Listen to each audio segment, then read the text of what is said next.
Hello, good evening and welcome ladies and gentlemen to another round of intense racing action in the one and only Next Gen Racing Touring Car Championship Season 6, as brought to you on the premier sim racing platform available on PC and only on PC, known as iRacing, and powered by IMB Racewear. And today we embark into what is the final 3 rounds of the season, with round number 8 being hosted here in Germany at the one and only Grand Prix Loud of the Hockenheimring Baden-Württemberg circuit.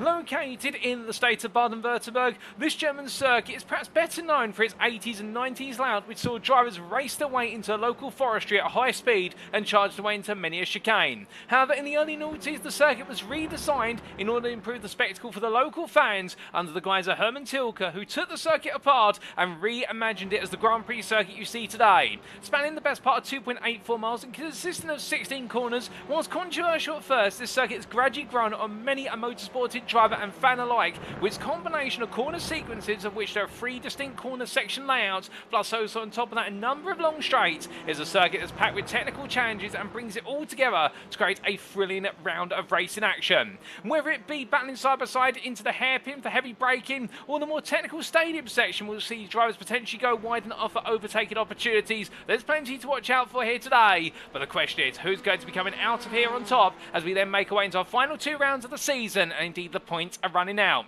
Well, as we get ready to go racing today, we welcome you all to this live broadcast from the circuit side, available on 3 media platforms for your viewing pleasure. Firstly, you can be tuning in via one of the 2 official NXTGEN Racing media platforms, and that being firstly on YouTube at youtube.com and search for NXTGEN Racing, and welcome to you guys and girls tuning in via YouTube. Alternatively, you could be tuning in right now via Facebook at facebook.com/groups/NXTGEN Racing, and well, welcome to you guys and girls tuning in via Facebook. And last but not least, we do of course have the unofficial media broadcast being brought to you on Twitch, and that's at twitch.tv/TX141, and welcome to you guys and girls tuning in via Twitch. And well, on YouTube we can see we have Dradoken, and in the Twitch chat we have Maori there. And good evening to you guys and girls tuning in. Don't be shy, feel free to say hi. And who is TX141, I hear you ask? Well, allow me to introduce myself. My name is Paul Walsh, also known as TX141 or Prix the Spit, depending on what media you follow me on. And I'll bring you all your racing action today, indeed over the entirety of the season. And well, what a season it has been so far. We've still got plenty more racing to come. And speaking of tonight's schedule, let's take a little look at it. Times in British Summer Time, that's BST, or you know, so coordinated time +1 at UTC +1. And as we can see, in just under 18 minutes time, we're going to a qualifying session, 15 minutes in duration, and that'll set us up for what will be the opening race of the day, setting the grid for race number 1 of 3, of which we have 3 sprint races, all 10 laps in duration, and our first race will be at approximately 8:15, which is when we get underway. After that, we're taking a brief breather before returning just before 9 o'clock for race number 2, and then after race number 2, we're taking another brief breather before race number 3, which is scheduled to get underway at approximately 9:45 this evening, but of course not without that all-important reverse grid draw, which will precede at race number 3. But as our drives get set, and we have some rather splendid conditions here in Germany, 25 degrees centigrade ambient temperature, currently 37 degrees at track temperature. Indeed, it's quite a scorcher out on track, and it's pleasant out in the skies. Well, let's give you a recap of the season so far and what still lies in wait.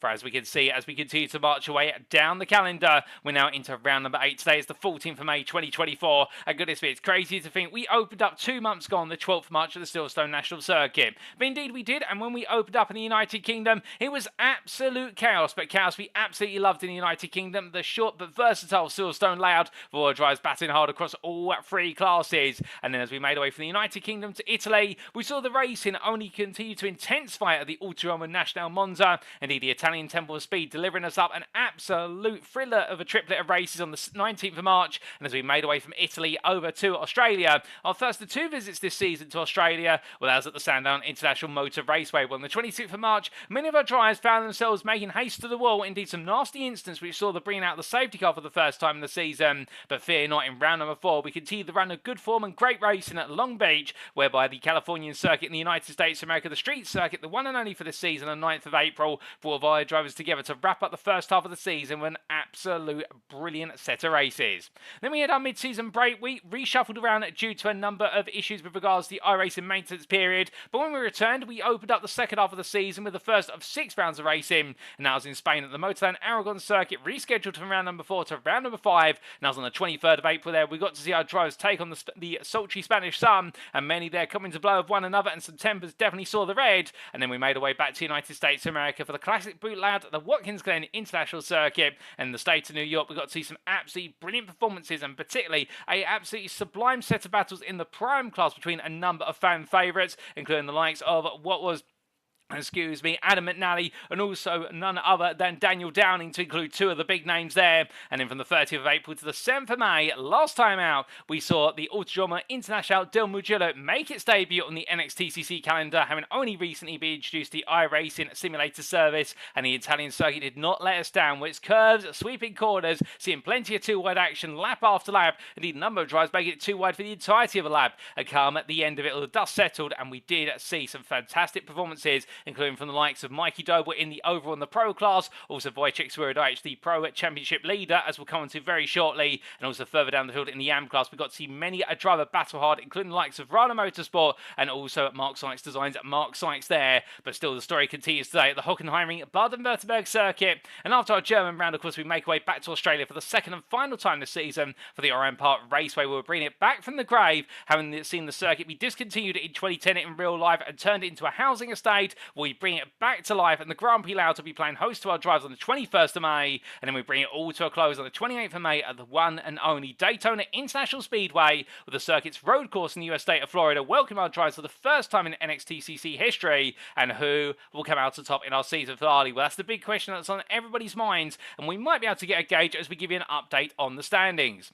Now, we should point out as we come on to our overall Drivers' Championship firstly, that you are once again seeing the provisional standings after what was the races in round number 7. We should explain that unfortunately we haven't been able to update the championship standings following instant reviews, as those instant reviews from round number 7 have not been able to occur, with the majority of the NXTGEN Racing admin team unavailable over the previous weekend as a result of supporting the racing going on in the British Touring Car Championship of Brands Hatch Indy Circuit over the weekend. So therefore the points will be updated and adjusted ahead of round number 9 in a week's time. We're going to give you a quick recap of the top 15 in each of our Drivers' Championships, and then the top 10 in the Teams Championship, and then we'll continue the story. And as we can see here in the overall Drivers' Championship, it is Wojciech Swirydowicz, after a brilliant set of performances at Mugello, continues to lead, with that winning race number 1 being followed up by 2 sublime performances in races 2 and 3. We now lead to 907 points to 663 of Luciano Witvoet, or to put that in mathematical form, that's 244 points. And whilst he could in theory wrap up the deal today, could Swirydowicz, if results go his way, we're expecting the championship to go to round number 9 unless there's an absolutely adverse set of results, and therefore he could be champion in a week's time should he get the results he needs today. But of course, anything is possible in the world of the NXTCC, and that's exactly what we heard from Luciano Witvoet when we did have his post-round interview at Mugello, where he said he's pushing for that championship win. He's not fighting for P2. Indeed, his focus is on taking that top spot, and he knows, much like anybody, one round of racing is all it takes to reset your score and put you all the way back down to the clutch of your rivals. But the World of Racing Drive will have the contest, a further 61 points behind from Mikey Doble, who picking up a great set of results at Mugello, particularly in races 1 and 2. We're looking to come on through freshmen's racing at Brands Hatch Indy over the weekend of the BTCC, and looking to carry on that form going into this round of racing. And he's got growing pressure from the field behind, with Benjamin McCluskey now only 21 points behind there in P4, as he continues to silently make his way up through the order, and Adam Delmont completes your top 5 of 548 points. Behind him it's Jamie Dory, a further, what is there, 12, in fact 22 points behind, and Jamie Dory right now still settling in to the car as he makes his way on forward in the Audi RS3, and really having difficulty in finding his ultimate form this season. But rumour has it, when I spoke to him in the build-up to today, that he's starting to feel a bit more confident in the Audi going into this round, and could we see a surprise form from him today? Kieran Sharp sits P7, the leading Honda Civic Type R driver and the Sim Racing Collective driver, continuing to prove that the Japanese mark hasn't lost its form in the championship, with Isaac Doble, Gavin Garner and Lee Horn completing your top 10, and Lee Horn your leading prime in the overall Drivers' Championship on 453 points, and the best part of 22 clear of Joseph Doble, who sits in P11. Akram Zanoon sits P12, and unfortunately we're not going to be seeing the stellar start of the Prime class make his way out into the circuit for the remainder of the season due to personal circumstances. He's doing well, we should point out, ladies and gents. We've caught up with Akram in the build-up to today, but unfortunately he's not going to be able to make the final 3 rounds. It's a bit gutting, as you'll come to the Prime Championship shortly. You'll see how close he's made his way to the top over the last 2 rounds of racing, but that's the highest he's going to go this season. We look forward to seeing him back in Season 7. Adam Manali, meanwhile, has dropped to P13. His runner form continues to go against him, and on 381 points is only 2 clear of Patrick Falconer, with Daniel Downing completing at your top 15. Now coming on to the Prime Drivers' Championship, the top 15 there, we can see the complexion is that Lee Horn leads the way on 743 points to the 691 of Akram Zanoon, and that's the point being there that with Zanoon not in the grid for the next 3 rounds, it buys Lee Horn a bit of breathing room, but it's not much, because right now in P3 on 665 points is Daniel Downing, who is closing the gap and refine his form for the first 2 rounds of the season, when he did make himself almost the early favourite. Downing, however, have the company only a point behind of Adam McNally, and McNally needs to arrest the decline of form today if he wants to keep his championship hopes alive, and the fact that we are running out of rounds. Meanwhile, Matthew Addy in P5 sits quite a noticeable gap from the top 4, and he's got his focus on holding to P5 as he started to find the run of form and some luck this season, but he's only 2 points clear of Reese Watt, with the JW Motorsport driver keeping the NXTGEN Mercedes Sam Case's UK driver absolutely honest. Nick Clemens sits P7 ahead of Ben Altrier, who wasn't on the grid last time out and we're hoping to see back on the grid today, so it becomes his drop score at Mugello. And then it's Stuart Wyness and Alex Meadow who complete your top 10. And keep your eyes out for the Track Scotland driver Wyness in P9. His form continues to oscillate, but he is on the rise very gradually, and on 554 points to Meredith's 550, we can see some sparks between the two today. Sam Medravosky has moved to P11 on 526 points, only weight is 24 behind the top 10, and he's ahead of Matthew Sheraton by 4 points, with 20 points to Russell Fowler, and it's Alan McCain and Sam Van Ols to complete your Pro-Am top 15. And then coming on to the AM Drivers' Championship. And here we can see the full standings, all 15 drivers on the list. And it's Mark Sykes who leads the way on 869 to 717 of James Massersgal. And with a 152-point advantage, Mark Sykes right now be feeling comfortable that if he continues this run of form. He may not be able to wrap things up in round 9 in a week's time, but he can put himself in the best possible position to have the comfortable run in the season finale. Meanwhile, the Aztec Racing driver Massersgal continues his hunt. And well, he's got to steer clear of the fact that he's got a very ferocious pack of drivers behind him, as led by Jonathan Collins, who moves to P3 after one of his best performances last time out at Mugello, and Kevin Smith as well, the Runner Motorsport driver behind the Whiskey Runner Racing driver, and well, these two right now fighting for that third place spot and only 15 points between them. Craig Tillotson continues to rise up through the ranks into P5 after his best results of the season last time out, including what was his maiden podium, and he sits on 651 points ahead of the 638 of Matt Emmons. And then Harley Bicknell not on the grid last time out and hasn't been on the grid for some time, ahead of Daniel Fritz in P8, with Mark Kent and Gabriel Newman completed your top 10. And it's Roy Plummer P11 ahead of Darren Hills, with Riley Sheringham and Costa Chansconsonantu, and we won't be seeing either driver on the grid today as I'm to understand it, unfortunately, but we hope they're all doing okay. And then Tom Dunny completes your championship standings P15 on 177 points. And then coming to the teams championship standings, and here we can see your top 10 teams, and defending champions at Next Gen Pink hold on by 108 points over Double Sim Racing, as the Double Sim Racing outfit have closed the gap. Semper Racing meanwhile continues to stay in P3, not quite closing the gap, but not quite losing out either, and they're within arm's touch with the Sim Racing Collective in P4 on what is a gap of 453 points to the P1 team, and right now the Sim Racing Collective in a back and forth battle with the SRO in Next Gen Gold. Meanwhile, the Next Gen Racing team in P6, they're not too far behind either, as the battle for P4 continues to intensify, and JW Motorsport and VB Fusion, the World of Racing, have their ongoing fight for P7, with only what is the best part there of 61 points separating the two teams. And it's iRace Esports on 601 points, where the best part of 100 clear Goldwyn Motorsport will complete your top 10.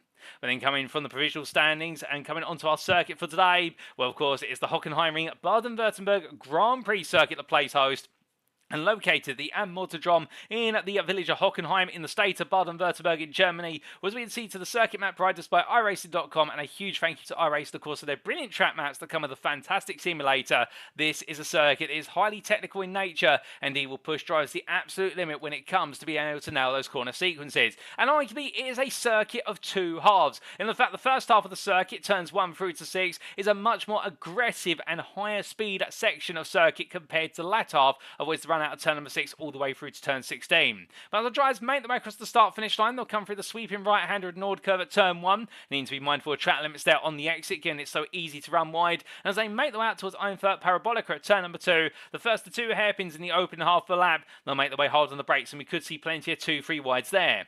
Exit out of the right-hander, then coming to the left-hand king of what is turn at number 4, and as they roar the way onto the Parabolica curve, flat out through turn number 5, it's then the run down towards the split-scale hairpin at turn number 6, the lowest speed corner on the circuit. We'll see our drivers drop down to first gear in many of the machines, and as they make their way under braking there, we could see 3-4 wide, particularly on the opening laps. But make it out of there okay, they'll then head onto the run up towards Mercedes Arena at turns 7 through to 10, where's the fast right kink followed up by the heavy braking zone into the left-hand right angle corner at turn number 8, and then they'll make their way for the sweeping left into right of turns 9 and 10, before making their way on the short stretch up towards the Mobile 1 curve at turn number 11. Here we make our way into our second stadium section, and as our drivers make their way into the main stadium arena, they'll come through turn number 11. They're close to flat out on exit as they roll the way up towards turn number 12, the heavily cambered left-hander. Meanwhile, our drivers can dig in, and you can see 2 wide going around the outside, but as they come out of turn 12, they're going to have to settle into 1 wide through turns 13 and 14, the left into right chicane, before coming through the double right-hander of Sud curve at turns 15 and 16 to complete lap and do it all over again. And well, as our drivers get ready to go racing today, let's give you a reminder of those rules. Of course, this is a fixed setup series with driver classes having been finalised as the conclusion of round at number 3, and in terms of our sprint race grids, as always, the race 1 grid shall be set based on the results of qualifying. That's a given. Meanwhile, the race 2 grid shall be set based on the results of race number 1. What that means is whoever wins race 1, they start on pole for the purposes of race number 2, and we set the grid order accordingly. And the race 3 grid, meanwhile, shall be a reverse grid that is based on the results of race 2. The reversal position, however, will be drawn live from the commentary booth between P13 and P23. Indeed, we'll cut to the commentary booth, and whichever number is drawn out of Lottery Bowl, well, that'll be where we reverse the grid from. Indeed, it always leads to a thrilling final race of the day. And in each race shall have one fast pair available, and each race shall conclude after either the allotted lap amount of 10 laps or 30 minutes, whichever expires first. And with 10 laps of racing and an average lap time of just under 2 minutes, we are expecting the races to conclude after what will be the best part of 20 minutes of racing if there's no safety car.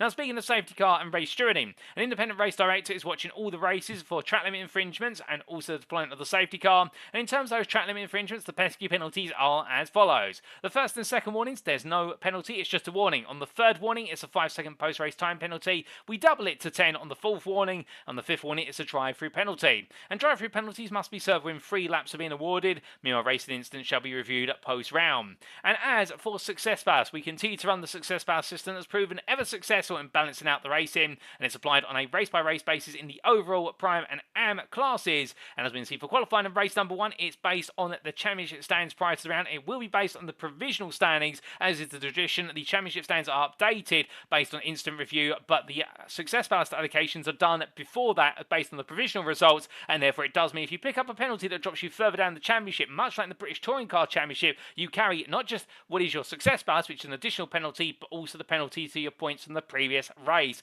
and that's why you want to avoid any penalties where possible.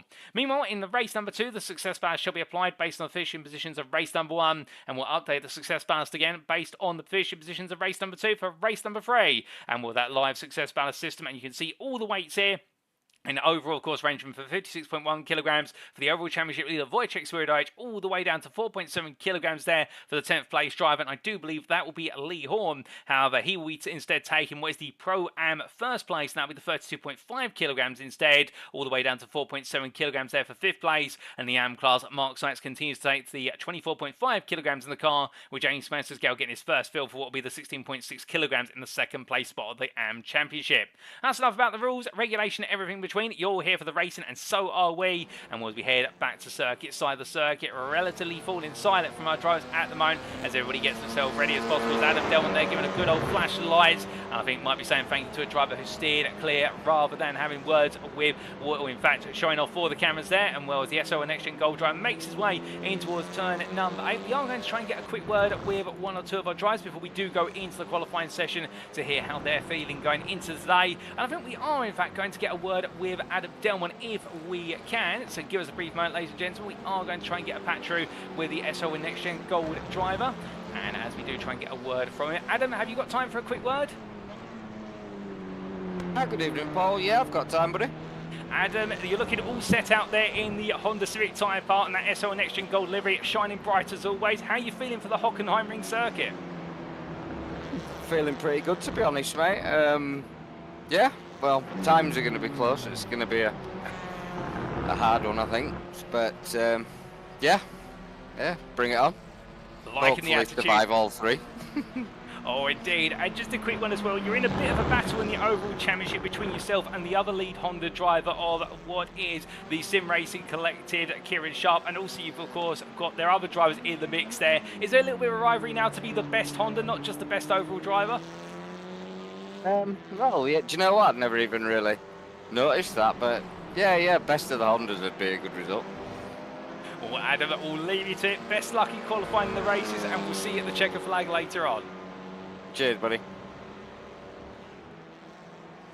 So hearing there from Adam Delman, absolutely set and all ready to go, is the SL with NXTGEN Gold driver. And we're talking a little bit there about the fact feeling lively for the circuit, and always great to hear. But also on top of that, I can imagine that now that he's heard a little bit more about the fact that he has got a bit of rivalry with the Hondas and flashing his lights there. I think he's flashing his lights to Nick Clibbins, who the Honda Prime driver, who's parked up on the side there. I'm not quite sure what's gone wrong with Clibbins' car, but hopefully nothing too much. Well, right now he's parked up and ready to go. The Irish Esports driver. Oliver. But meanwhile, Toby Prost for Aztec Racing making his way on down in towards turn number 6. And we heard from him last time out, of course, at Mugello, and heard about how he enjoyed the racing there in number 41 Audi RS3 LMS. And well, ladies and gents, without further ado, the checker flag is out in this practice session, and that can only mean one thing. It is time for us to go into qualifying. 15 minutes or drives out of the circuit, but who will be on pole?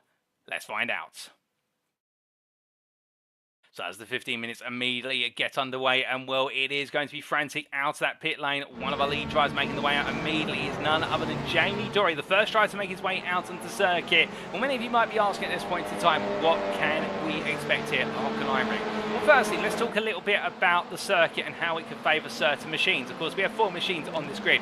We do have the Audi RS3, which you do see being piloted by Jamie Dorey and a number of drivers on the grid. We also do have the Honda Civic Type R. We also got the 2 Hyundais, including the Veloster N and also the Elantra NTCR. And on paper, this circuit, because of the way it's situated as being a circuit of 2 halves, so the first half lap all the way down towards turn 6 being focused more around power and straight line speed, this part of the circuit will favour the Audi RS3 and also the Hyundai Elantra. But as soon as you exit the Spitzker hairpin, which Jamie Dorey is going to demonstrate right now on the screen, this is where the circuit suddenly turns into be a much more technical circuit. 2/3 lap is dominated by its technical nature, and that is where we are expecting the Hondas, such as being piloted by the AM driver Roy Plummer. This is where the Hondas should truly come alive with their ability to brake later than most of their rivals, and being able to brake the best part sometimes up to 20 metres later if you're sharp on the brakes, and on top of that as well, having the better direction change capacity, and on top of that, the ability to be able to carry a bit more speed from apex to apex. However, the one car that we do expect will go well as a whole around the circuit is the Hyundai Veloster, one of which has been piloted by Whiskey Runner Racing.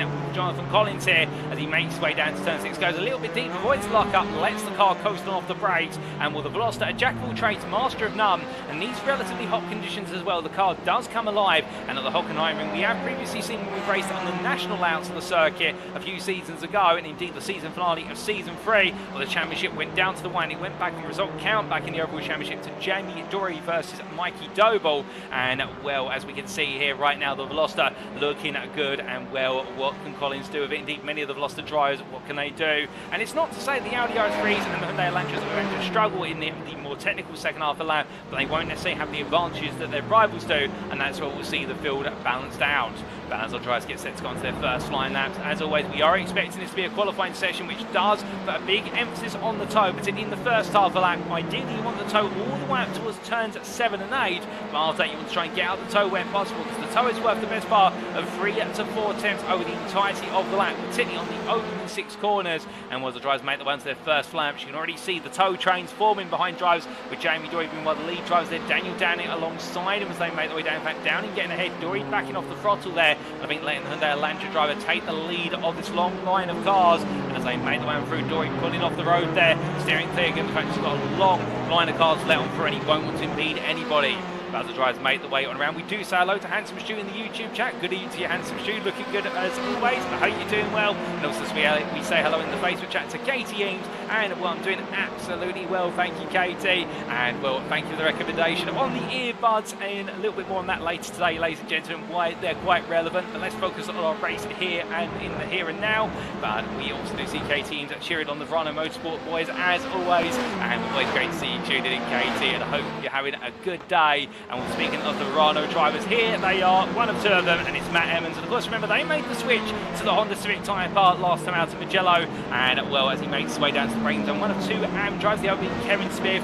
The Veloster didn't quite suit their driving style, and, well, after the race at Mugello, it pretty much confirmed they made the right choice to go to the Honda. Both drivers feeling a lot happier in the car and naturally finding the time immediately, and it being proven in the results they managed to yield at the Italian circuit. And could we see them make the way further upwards in the AM standings today? Well, that's the big question that will be on the rest of the AM field's mind in terms of just how far they can rise up through the ranks. But as they do, first lap times coming on in, as we can see, Benjamin McCluskey going for original corner 50.884. Meanwhile, overall championship leader carrying the maximum success boost in the car. He's making a habit of it. Wojciech Swirydowicz there, only a 10th off in the Audi RS3 versus the Veloster driver. Meanwhile, Joseph Dobel going provisional pole down to 50.646. And again, these lap times are indicative. They're the first banker laps that our drivers will be getting in. We're expecting those lap times to come crashing on down as time winds on forward in this qualifying session, given we're only a third of the way in.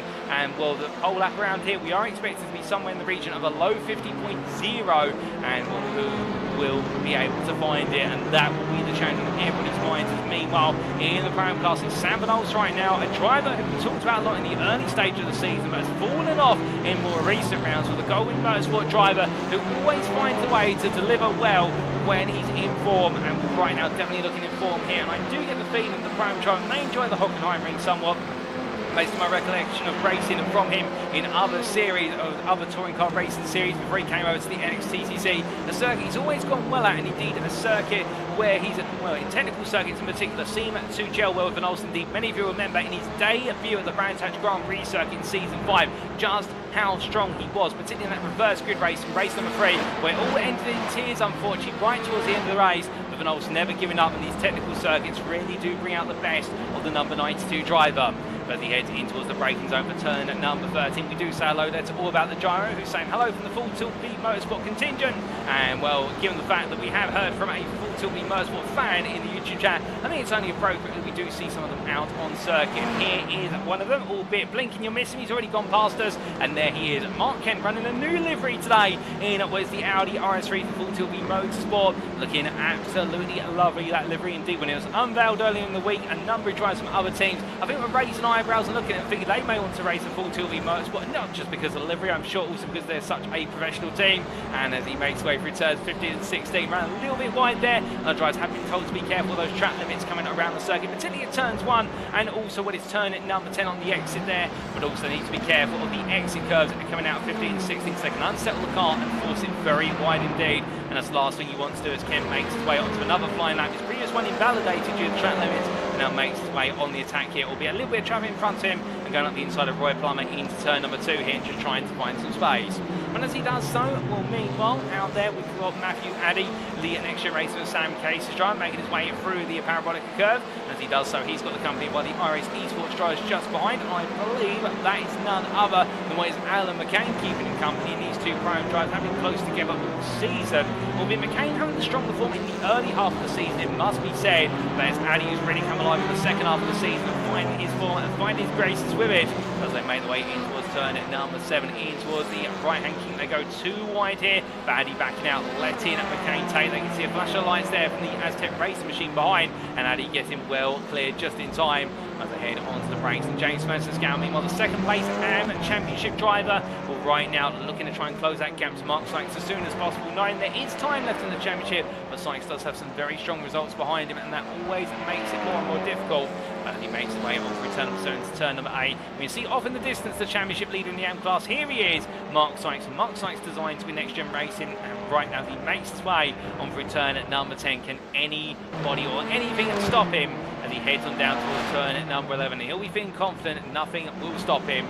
But meanwhile, we do look to the top of the standings, and Slavomir Javoski, it's the Semper Racing 1-2 right now, with a Prime driver in Hyundai Elantra on a 50.165 versus teammate Swirydowicz. The top road time there in the Audi RS3 only weighs 700ths behind, and it's so close between them. But look at that, the top 4 separated by just over a 10th, and Kieran Sharp only a further 100th beyond them, and Kieran Smart meanwhile only a further 200ths beyond them. It is incredibly tight for the top 3 rows at the moment, and this could be one of the tightest qualifying sessions of the season. They've all been tight so far. I think it's a bit unfair to say it could be one of the tightest, but these margins are getting narrower and narrower from each and every qualifying session. And when you consider there are only 10 qualifying sessions in the whole season, there are only 10 pole positions up for grab overall in the Prime and also the AM classes, which means a lot to a driver if you can bag a pole position in your respective discipline. For the simple reason they are so rare and hard to come by, given how close this field has proven to be.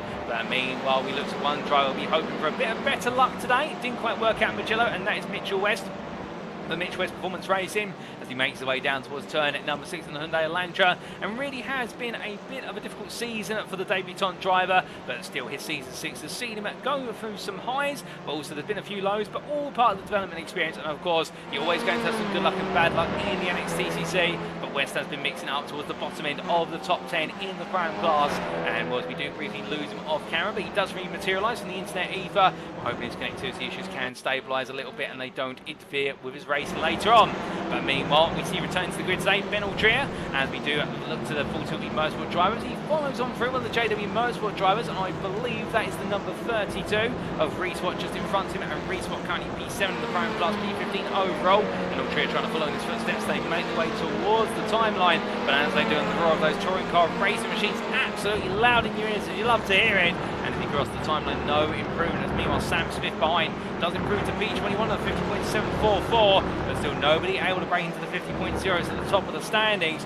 We'll have to wait to see what comes the next time around. As meanwhile, just in front, there is none other than Stuart Winess, one of the Crown drivers to watch out for. As meanwhile, we'll have to pause the fault there. Mark Kent has just gone P4 overall, and that's the pole position time at the moment on a 50.25. My goodness, Mark Kent absolutely knocking it out of the park there. And well, I think right now anybody in the AM class who's looking on from the pit lane is going to have their jaw drop all the way to the pavement for the simple reason that is an incredible lap. But could we see our first top 10 AM driver in qualifying? We've yet to see it. The highest qualifying position that AM has taken this season in the overall standings has been P18 at Mugello from Mark Sykes. But could Ken leapfrog his way all the way not just into the top 15 but also into what will be the top 10? We're going to be careful there, getting into a little bit of a side-by-side scrap with the Aztec racing machine. I do believe that's Matthew Sheraton he might be having a bit of an altercation with, and Kent right now, and also what is the Aztec racing machine, the 26, and that is the car of what is none other than Gabriel Yilmaz. So to correct ourselves, well, Kent does steer clear, but I wonder if he might get called to the stewards room after that and after today, given the fact that Yilmaz may have been on the lap, although we can't ascertain for certain. But meanwhile, what we can do for certain is get ready to jump aboard with one of our drivers for a flying lap. And well, Jamie Dory pulling himself out of order and bringing himself back into the order of drivers. But meanwhile, we're going to be getting an on-board lap with Mikey Doble as he takes us around for a flying lap of the Hockenheimring circuit. So he makes his way out the final corner and up towards turn at number 1 and into the Nord curve. And as he does go in P3 initially off of that lap, clips the apex curve, lets the car run a little bit deep into the corner in 4th gear, and now making his way all the way back up the gearbox towards turn number 2. As he does so, looking to his left hand side of his brake marker, braking out 120 metres from corner apex all the way down to 2nd gear. Nice and tight initially, now stamp the throttle on and just force the car to return to 3 and 4. Bit of a left hand kink at 4, but flat out all the way as he makes his way down towards turn number 6. And as he does so, the fastest run on the circuit here through the parabolic curve, all the way down towards turn number 6 now, keeping the car over to the left-hand side to open up what will be the next corner, and into top gear now as he makes his way into the braking zone at 140 miles an hour, braking 145 metres from corner apex, all the way down to 1st gear, an apex speed of 32 miles an hour as he now brings the car around, and only when he feels like it's ready to point and squirt the throttle does he put the throttle back down.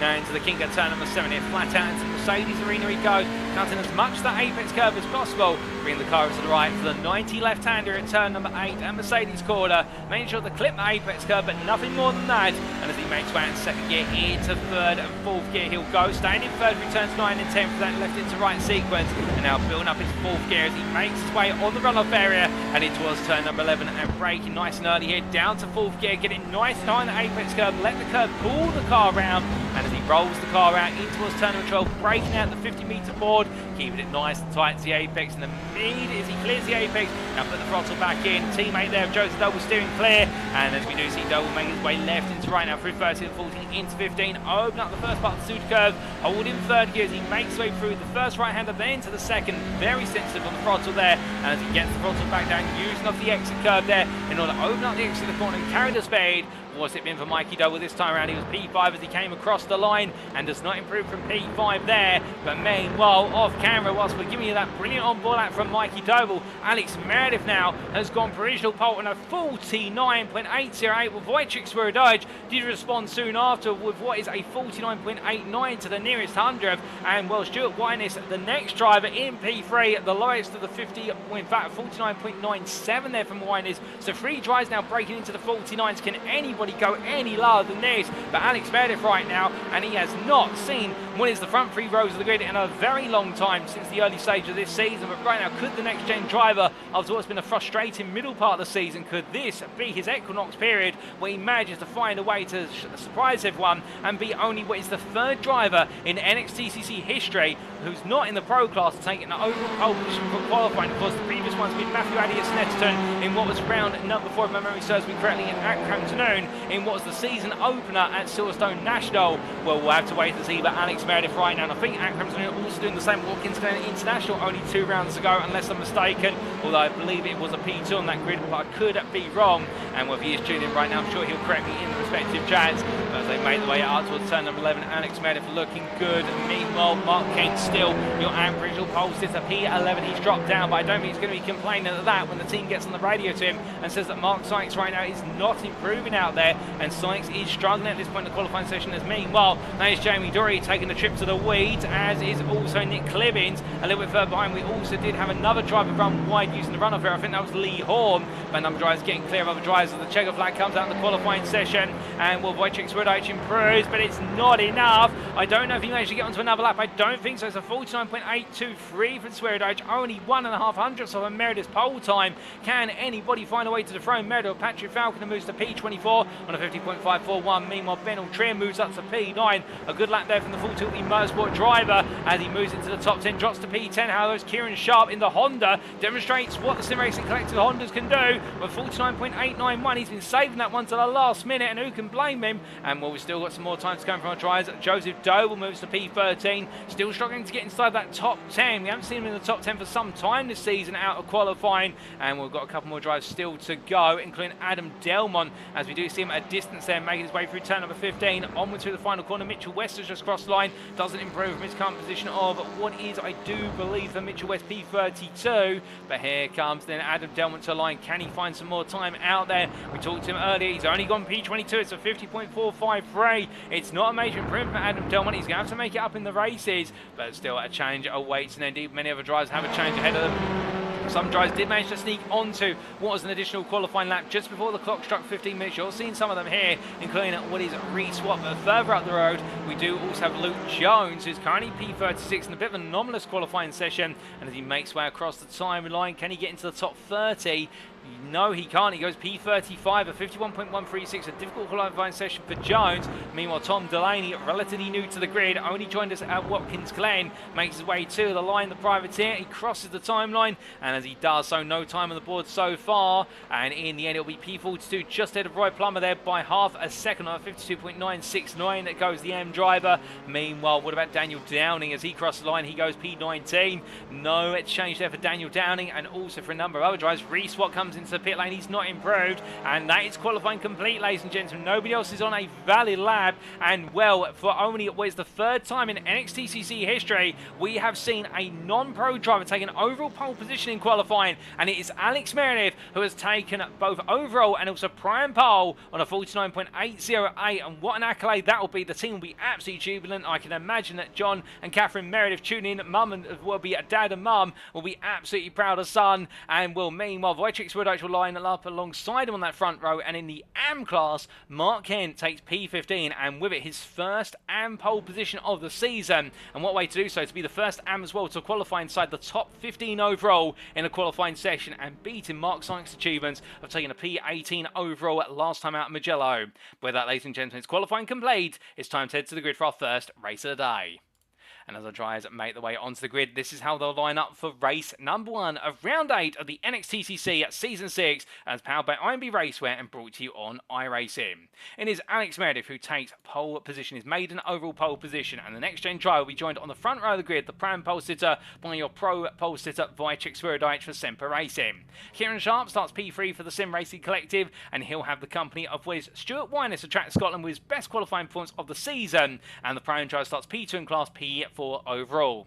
Jamie Dory starts his story today, P5 for Next Gen Pink, ahead of Andrew Pike for the Sim Racing Collective. The TSRC team having their best qualifying performance as a whole this season in this round so far. And then we can see it on row number 4, Slavomir Chalbowski for Semper Racing and Nick Clemens for Iris Esports on row number 4.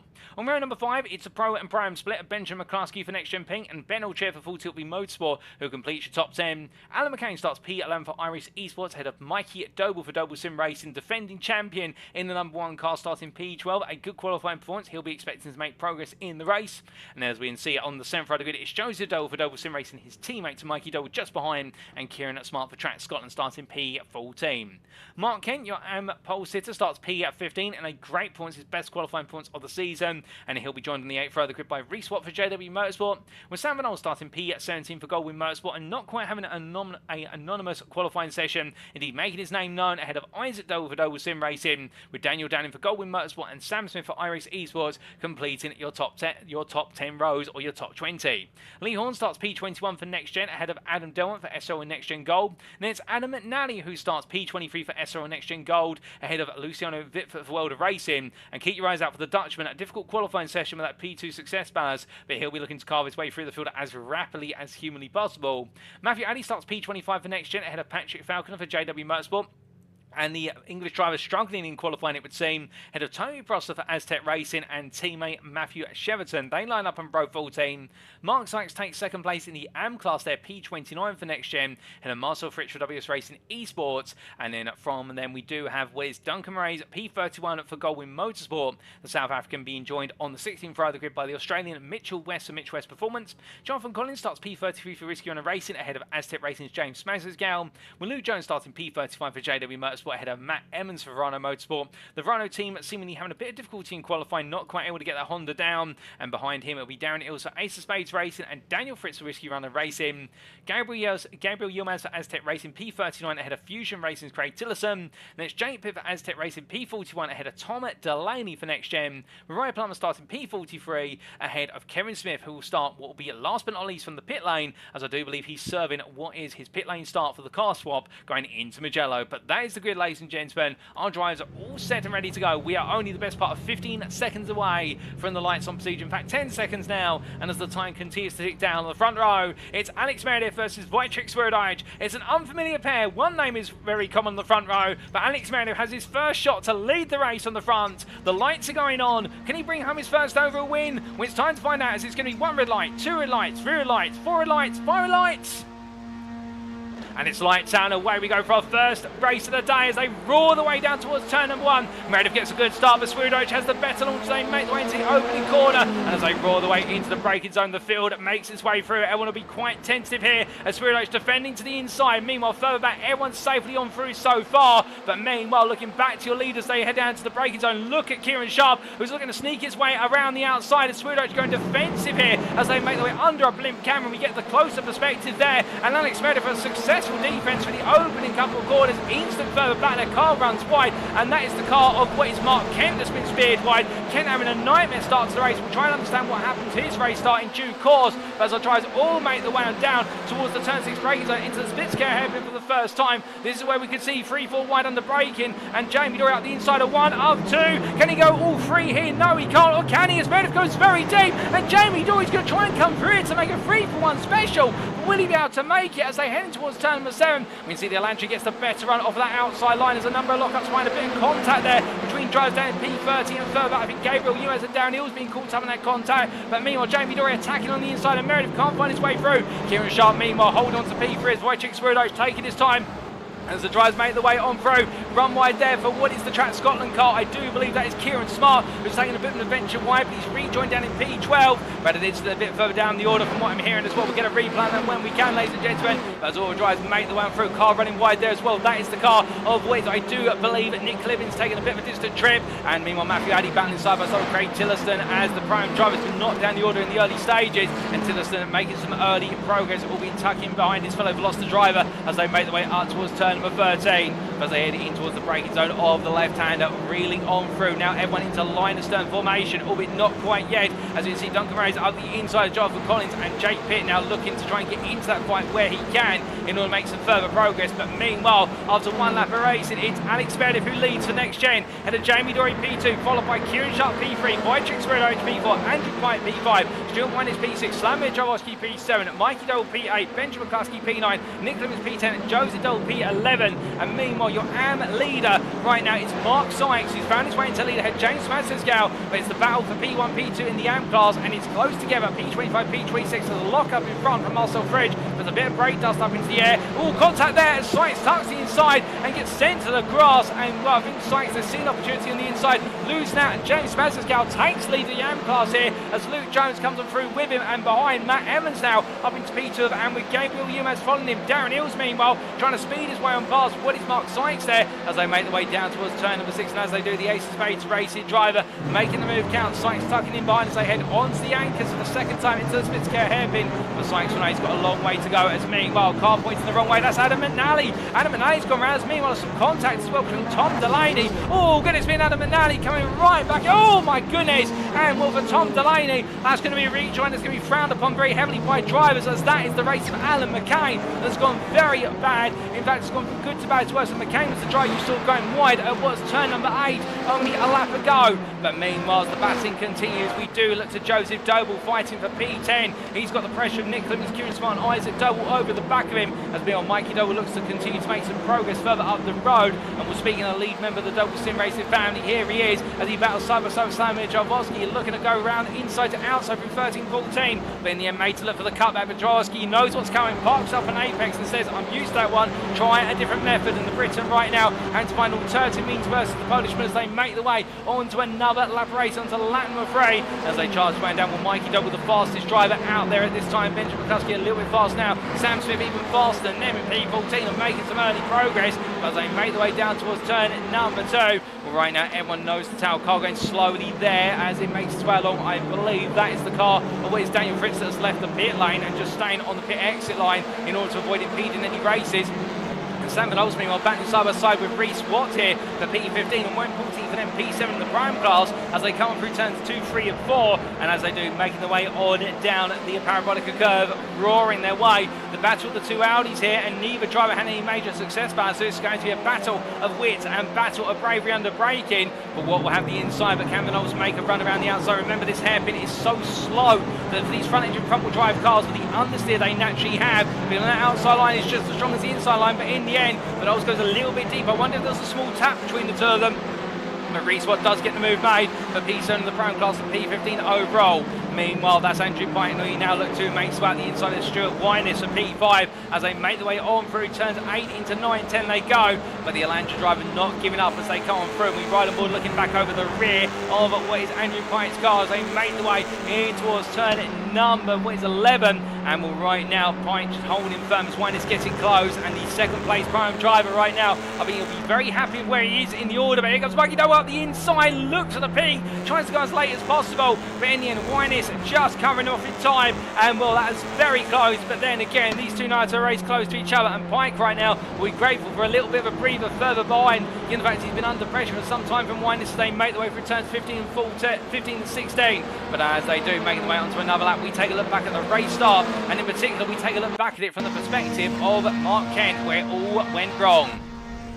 This was your AM pole sitter starting from P15 as he launched off the line. But what exactly happened is the big question. We bogged down on the launch, albeit not too much, actually picked up in the second phase. Went defensive on the inside here into the opening corner, and as he did so, contact over car on his inside sent him wayward, and that started to push him a long way down the order immediately. And from this point onwards, I think the damage is only going to be exponential as he makes his way into the braking zone here for what was turn number 2. And well, for Ken, there was further contact for Ken, and I believe that might have been the car of World of Racing's Luciano Witvoet, and contact on the other side as well. Mark Kent being bished and bashed all around every which way, and what a disastrous start to his day. We take a look back at the race start from the exterior cameras of Mark Kent this time, and also we can get a feel for what happened further down the order as they got underway. Car just staying stationary there in the rear of the picture. That was Jonathan Collins who had a poor start. Daniel Fritz up the inside. Craig Tiddison taking a very inventive line there, cutting over the apex to turn 16.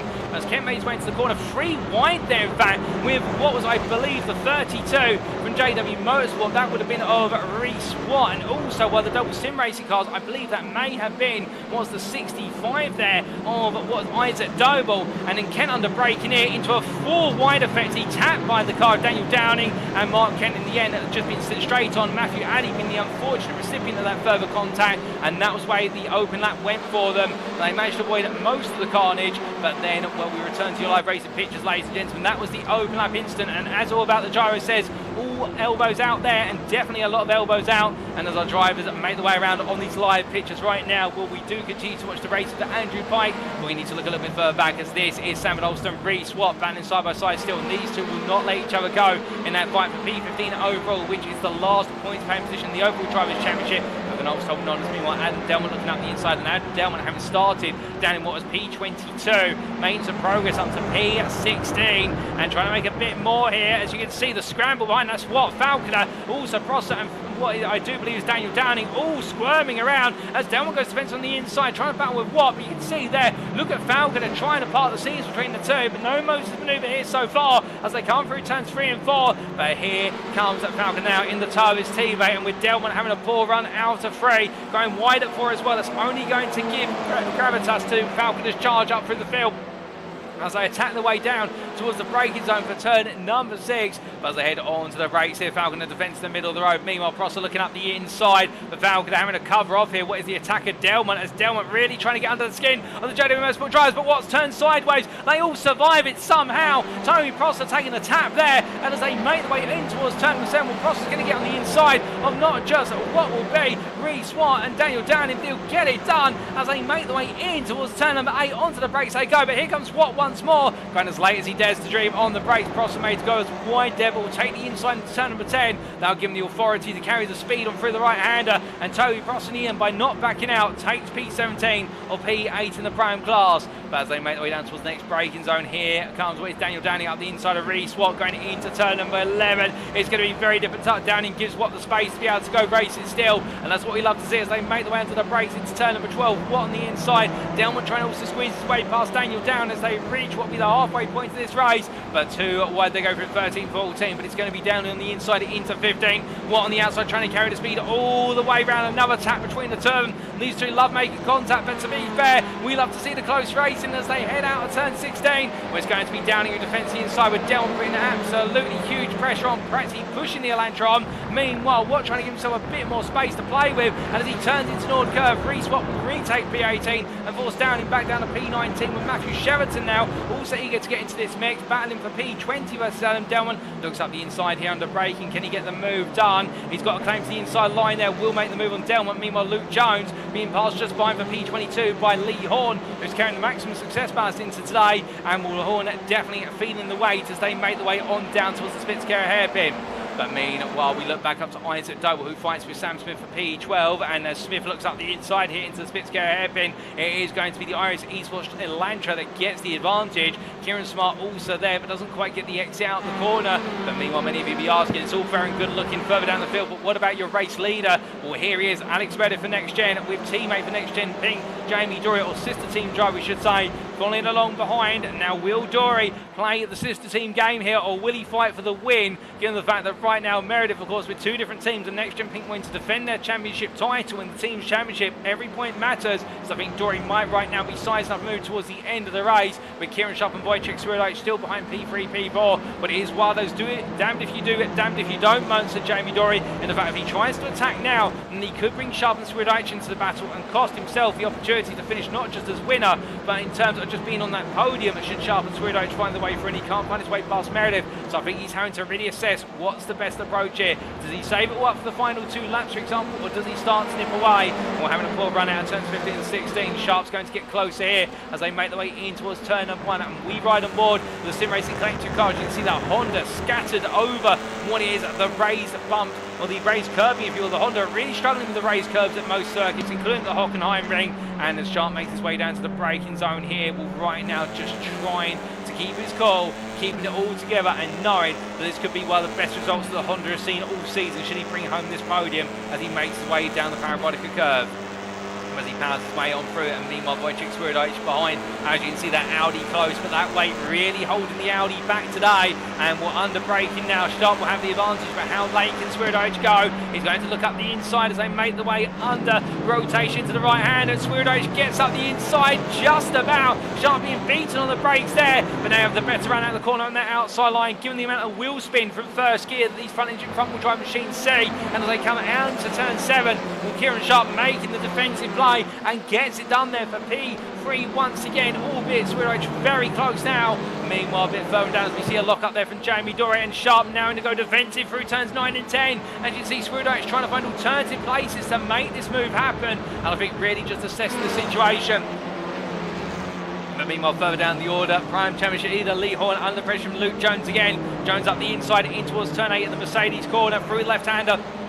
As they go into turns 9 and 10, you can see there Jones a bit unsettled by taking too much apex curve at A and having to lift off on the exit. And that's going to bring Horn back alongside in the run down the short back stretch. But here comes Marcel Fritsch, who looks on the inside of the pair of them. They're going to go 3 wide, and as they do, well, Jones goes wide. Meanwhile, Leon backs out, and they go 3 wide again into turn 12. Marcel Fritsch is going to go round the outside of both of them in this race if he can. Well, Jones is going to fall back there, but Lee Horn brave as they come on the brakes. But Marcel Fritsch says, well, that's absolutely fair, but now I've got the momentum. And they go side by side between 13 and 14. As they make over the double right, will Fritsch on that outside into the Sud curve. That's going to enable Jones to get back up the inside. Brilliant racing between the trio, and the Austrian driver right now thought he had it, and he's lost both places that he almost gained in very quick succession as they go on to lap number 8.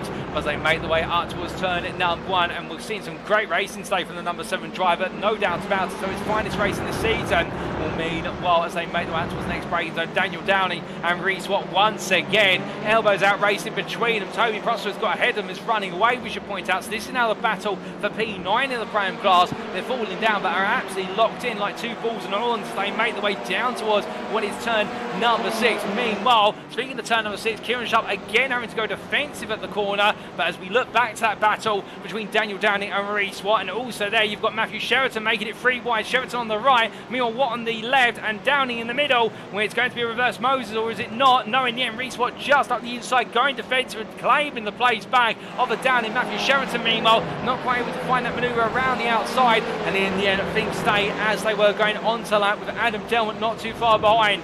But as the trio continue to fight each other, meanwhile in the AM class, let's not forget we've got 3 classes on this grid, and this is James Spencer-Scow, your AM leader, who's made a habit this season of winning race number 3 in the AM class. Well, if he carries on this way in race number 1, he's going to be breaking that trend, and I think it's a trend he'll be very happy to break, because he could be bringing home the first AM win of the day in race number 1. But he's got Matt Emmons close behind, and Emmons right now is on the attack as we ride on board the Verano Motorsport driver. He is the best part of which 4 tenths. One gets an absolutely brilliant run initially into turn number 11, but turns in too early, carries too much speed, and that's going to cost him some time. But he makes way into turn 12. I think Emmons right now pushing hard, wanting to chase after the AM win in his first race of the day. But as well, I would imagine that come these final laps, if he can't find a move, he'll be grateful to take P2, but given the points are on offer to him, and Verano Motorsport really coming on strong in this season since their debut. But as he makes his way on through the right-hander at turn number 16, onto lap number 9 he goes. Continue to simply stay behind his rival for the time being, and as he roars his way on down towards the braking zone, further down the order, Jake Pitt up the inside of Craig Tillerson for P33, up to what is P18 in the Prime class. Tillerson, meanwhile, the AM driver, P6 in AM, and on to P34. He has got the rising presence of what is behind him, Mark Kent, who's a lap down, however, and then the next driver who's back on the same lap is Roy Plummer. But as they head onwards towards what will be at this next lap, meanwhile, we do look to Sam Smith, who once again fighting with Sam Benoist as they head down towards the braking zone for turn number 6, and Smith on the left, on the right of your picture, meanwhile Benoist up the inside. It's the battle of the 2 Sams, and in the end, well, the one who's going to come out on top is the Goldwyn Motorsport driver of Benoist, albeit Smith, they're getting very close to the rear of his rival, but having to pull off line in order to avoid contact. Flash the lights there from Smith to distract, I think Penolst isn't going to be looking at his rearview mirror whatsoever and just keeping his head down as they head into the Mercedes arena. Onto the brakes they go, into left-hander, and Swift not taking as much curve as Penolst, but Penolst up on 2 wheels there for a brief moment. I think that might have been a scary moment for him inside the car, knowing that the car was starting to roll onto his side, and as they make their way down towards turn number 11, we can see Smith already trying to look for the counter-attack, but still can't find it in this fight for P6 in the prime class. But as they make their way out of turn number 11 in towards 12, Penolst going defensive. And Smith looking all the way around the outside, but can he find it? No, he can't. As we look back from the rear of the Goldwing Motorsport car, and the Belgian being tapped on the rear there as they come from the left into right. And right now, Smith absolutely attacking, and it's visceral right now from the iRacing Sports driver. But to be fair, when you're this close on pace, you've now got to get those elbows out. You've got to try and find a way to make the move happen without push to pass, of course. But you can see there, Smith trying every trick of the bit. A flash of lights here, a flash of lights there, little taps, little things to unsettle his rival in front, but Penolst not find himself falling out of form whatsoever as they head onto this final lap of racing. Speaking of which, as we look to your leaders, they make the way on down the Parabolica curve. Alex Meredith still leading for Next Gen and in the prime class, your overall leader, and well, he could become the 7th prime driver to become was an overall winner, and indeed it's an accolade that's shared by very few drivers in which 6 seasons of NXTCC history. But Meredith right now still holding on ahead of Jamie Dory for the time being. Kieran Sharp and Wojciech Swirydowicz close behind. Dory there close under braking, but right now not able to find a way through. But Meredith just keeping his head down, and as they make the way onwards, meanwhile on the rear of the picture, Mikey Doe and Benjamin McCluskey fighting for P7, and in fact that is McCluskey trying to come back at Mikey Doble as they head in towards turn 7. 2 wide they go into the Mercedes arena. It's going to be Doble on the inside here. McCluskey looking to go all the way around in a lighter car, but Doble's still there as they slide under braking into left-hander. Now from left into right, as we're hearing, there's been an incident for James Spencer's camera, Matt Emmons off camera. Your leaders in the AM class, you can see them there in the rear of the picture, both going wide, but Emmons has got ahead. We'll have to get a replay of that when we can. But meanwhile, we look to your leaders here, and everybody right now queuing up behind Meredith. It's Doyle, he's going to look up the inside. There's a bit of netco contact between the two of them, and as they come through turn number 12, well, Dory they're backing off, I think, with the contact. Meredith's going to defend inside through 13 and 14. Into 15, 16 they go. It's going to be very tight to the finish here, but can Meredith hold on? He comes through 15, he comes through 16, and as they make the way to the line, the chain flag is going to wave, and he's going to do it, ladies and gentlemen. Alex Meredith is going to take his first overall win in his NXTCC career, ahead of Jamie Dory. Kieran Sharp, who rounds off the podium with Wojciech Swirydowicz and Andrew Pye to complete your top 5. It'll be Stuart One his P6, and a Mikey Doble with Benjamin McCluskey and Joseph Doble ahead of Wojciech Swirydowicz to complete your top 10. Meanwhile, as more of a drive's coming through, there's been drama late down the order. Lee Horn comes through P22 ahead of Marcel Fritsch with Luke Jones and Matthew Addy there, and in the rear of the picture, Matt Emmons will come through to take the AM win, with James Spencer's car immediately behind him, P26, P27. I think there has been a bit of drama between these two, and we'll try and take a look back at that shortly. Gabriel Yilmaz will come through to take what will be P3 in the AM class. It's a 2-3 on the AM podium for Aztec Racing, but I think they feel as though they've been cheated of a 1-3, and as they cross the line, more drivers still to finish this race, including Roy Plummer, who comes up through P34, and his best result of the season of P6 in the AM class there, P34 overall. A good job from the Next Gen driver ahead of Kevin Smith, who had a difficult race, but remember he started from the back of the field, so the runner motorsport driver having to do it the hard way. Tom Delaney will then come on through to take what will be P36 Williams. It's a drag race line with Mark Sykes, but he just outruns the Audi driver. Mark Sykes P37, and then we will have Ben Altrier, who comes to the line to take what will be P38 for Full Tilt V Motorsport ahead of Alan McCain. As they head across the line, Mitchell West a lap down, finishing P41 after a difficult end to his race.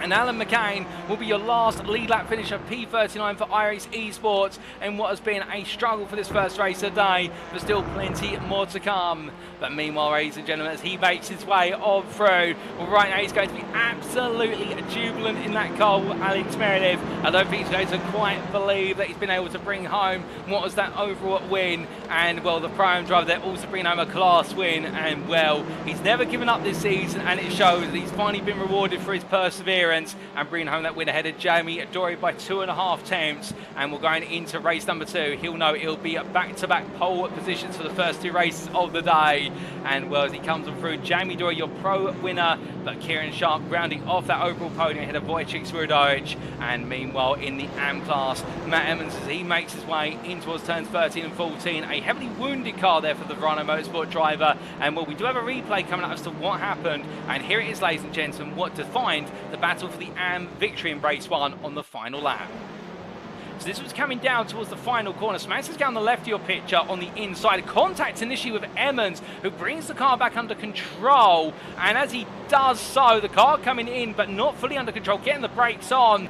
And, well, I think the stewards are going to take a look at that one, because I get the feeling it won't just be the contact between Smashes and Emmons that sent Emmons to the grass initially, but also whether Emmons was able to bring the car back under control enough in time for the brakes over turn 6. And Smashes not happy about that too, and they didn't stop after that. They went into turn number 8. Smashes absolutely sending it up the inside, and well, a bit hot-headed there. You can understand Emmons cutting back, and well, I can imagine they won't be sending each other a Christmas card at this rate with a battle in between them. But as they made their way up towards turn number 11, that's when things calmed down, and I think Smashes recognised at that point to let it go and let it go to the stewards after the race and come home with that P2, as it could have been far, far worse. I see a number of you there in the YouTube chat asking about what happened, including Alejandro Olarte, and well, given the thoughts there as well from Spag 660, that James Smashes, I do believe, in the YouTube chat there, indeed challenging at race number 1, and a bit of further contact there, a look to the inside into the final quarter, but I get the feeling it may just continue into race number 2. But as we return to your live pictures, ladies and gentlemen, let's take you through those race results subject to any stewards' inquiries, and here they are. Well, after a thrilling first 10 laps of racing of the day in Germany in round 8 of the NXTCC Season 6, Alex Meredith from pole, bringing home that overall win, his first overall win, and becoming the 7th Prime driver to take an overall win in the NXTCC history for Next Gen, and with the Prime win as well, ahead of Pro winner Jamie Dory for Next Gen Pink and Kieran Sharp for the Sim Racing Collective, who rounded off your overall podium. Wojciech Swirydowicz takes P4. The Semper Racing driver won't be too upset about that. He'll carry less weight into the next race of the day, but also know that a P4 is more than enough to keep him on his championship path. Ahead of Andrew Pipe for the Sim Racing Collective, a double top 5 of the TSRC team, one of their finest performances so far this season, and they'll be absolutely pleased with that, and having the ability to show that the Honda is not just there to make up the numbers. Stuart Winers, P6 for Track Scotland, run up in the Prime class, and his best result of the season both overall and in class to date. Ahead of Mikey Doble, who started well, moving 5 places up to P7 at the end for Doble Sim Racing. Then Benjamin McCluskey for Next Gen Pink ahead of Joseph Doble for Doble Sim Racing, and Stamir Jarvosky rounding off that Prime podium for Semper Racing of himself, behind I should say, Stuart Winers, and of course the winner Alex Meredith. Nick Clemens, best of P11 for iRacing Sports, in the Prime position going into race number 2 with no success ballast in the car in terms of the overall, but he will have a little bit from the Prime top 5, and then Isaac Doble P12 there for Doble Sim Racing ahead of Sam Van Alst, who for Goldwing Motorsports went definitely a very battle hungry all the way through and was rewarded with a P13, or in other words what was 5th place in the Prime class. Sam Smith P14 ahead of Patrick Falcon, the JW Motorsport driver, had a better race compared to qualifying, gaining 11 places overall, one of the biggest gainers on the grid, ahead of Kieran Smart and Toby Prosser. We've got Reese Watt there, what was at P18, ahead of Daniel Dannon and Matthew Sheraton to complete your top 20.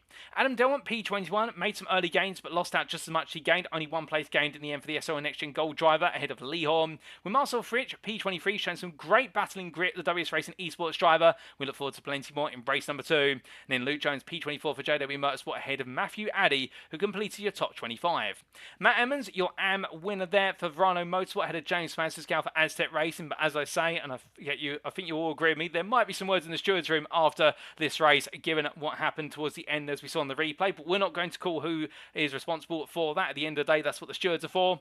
But behind him, Adam McNally P28 for SRO Next Gen Gold. And as we can see, then Duncan Rise, P29, ahead of Gabriel Yilmaz, who completed your top 30 overall and your AM podium of Emmons, Smasserscow and Yilmaz.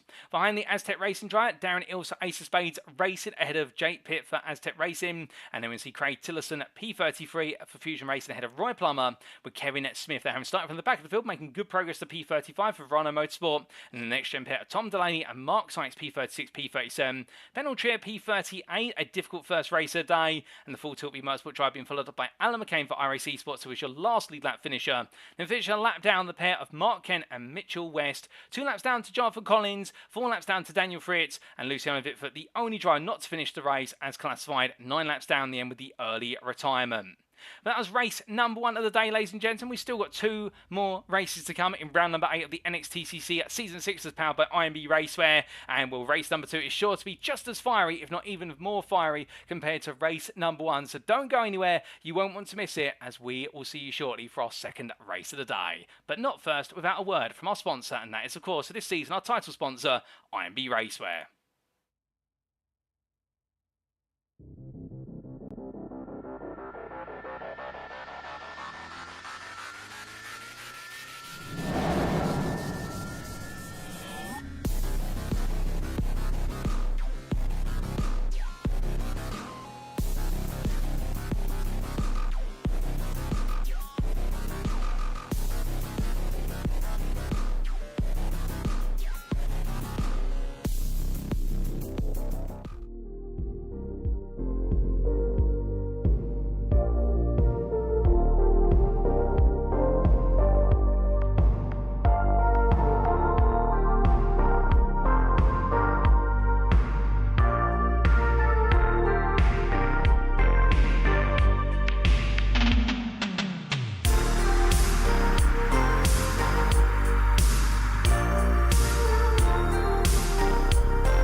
And we are back, ladies and gentlemen. We are back as quick as a flash for the build-up to race number 2 of round 8 of the NXTCC Season 6, as brought to you on iRacing and powered by IMB Racewear. And what a qualifying session. What a race one we have had at the Hockenheimring. We said that the Hockenheimring could deliver some magic today, and well, it has lived up to its reputation immediately, with Alex Meredith not just taking overall pole position as a prime driver, but also holding on to take the overall win. His first overall win in his NXTCC career, and well, what a start today, and plenty batting up and down the field as well.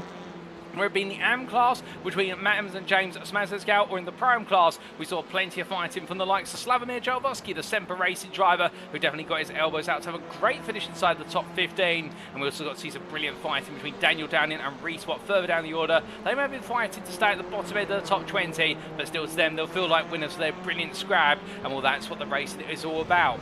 We've got plenty more racing to come, no question about it. And well, to kick us off and build us up into race number 2, the only thing that is appropriate, I think, ladies and gentlemen, is that we hear from this man, Alex Meredith. He makes his way down into the braking zone for what is the Fitzgerald ahead. We're going to let him get to that braking zone. In fact, we're not. We're going to catch him beforehand. Alex, you're live on air right now, and well, I have to ask, how does it feel to have taken your first ever overall NXTCC win in the race number 1 of today? Honestly, I can't describe it. Yeah, really. Honestly, my legs were just shaking the whole time. I was watching my relative basically the whole race. I don't think I actually looked at the track. Yeah, just I just can't describe it really. Or an emotional moment, and I can understand you might not be able to put it into words right now, and it will gradually sink in. But what it does mean, of course, is with pole position in race number 1 and a win in race 1, you're now on pole again for race number 2. Can we expect you to do it twice now? You've got 56 kilograms of success ballast in the car now. Yeah, that was the sort of sort of the back to earth moment when I realised I had P1 like overall weight. I doubt it, because just impossible to do that against, you know, people like Jamie, Wojciech, people like that, who are like used to that weight. It's just, yeah, pretty much impossible, you know. Let's see. Well, we will just have to wait and see, but I'm sure you have many people rooting for you, including your family and well, everyone that tuned in. I'm really excited to see you take that win, so we'll leave you to it. Good luck for race number 2, Alex, and we'll see you at that checkered flag. Thank you, Paul.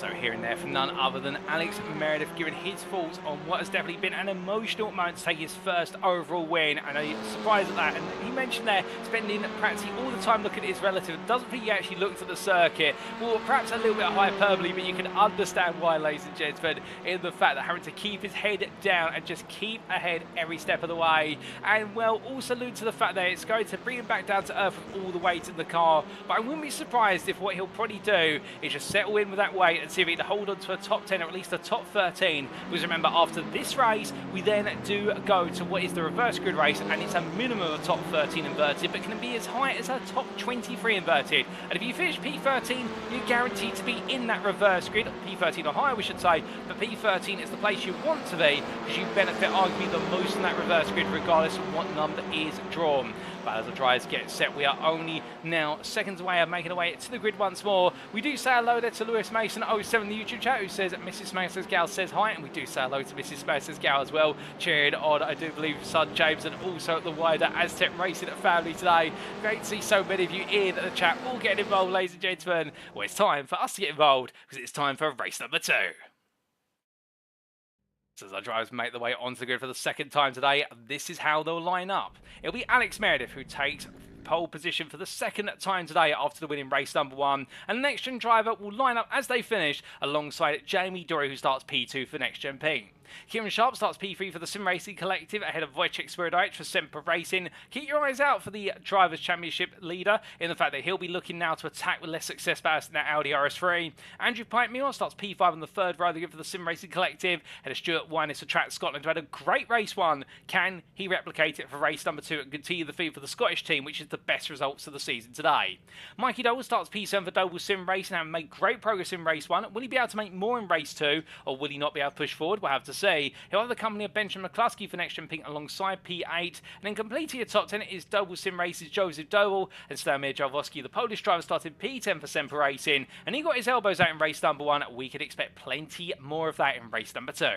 Nick Clemens starts P11 for iRacing Esports, head of Isaac Doble for Double Sim Racing. The much-loved 13th place spot starts in the hands of Sam Van Olsen, Goldwyn Motorsport, the Belgian driver. Now he's going to need to stay ahead of the other Sam, Sam Smith, once again for iRacing Esports. Then Patrick Falconer for JW Motorsport starts P15. Struggled in race 1. Can he make some further progress in race number 2? Well, in fact, didn't struggle, made 11 places up. But the key point being, had a difficult qualifying session. He's now having to make all the recovery work in the races of the day. From Patrick Falconer, it is Kieran Smart for Track Scotland, starts P16 ahead of Toby Prosser for Aztec Racing. And then we do see Reese Watt P18 for JW Motorsport ahead of Daniel Downing for Goldwyn Motorsport and Matthew Sheraton for Aztec Racing.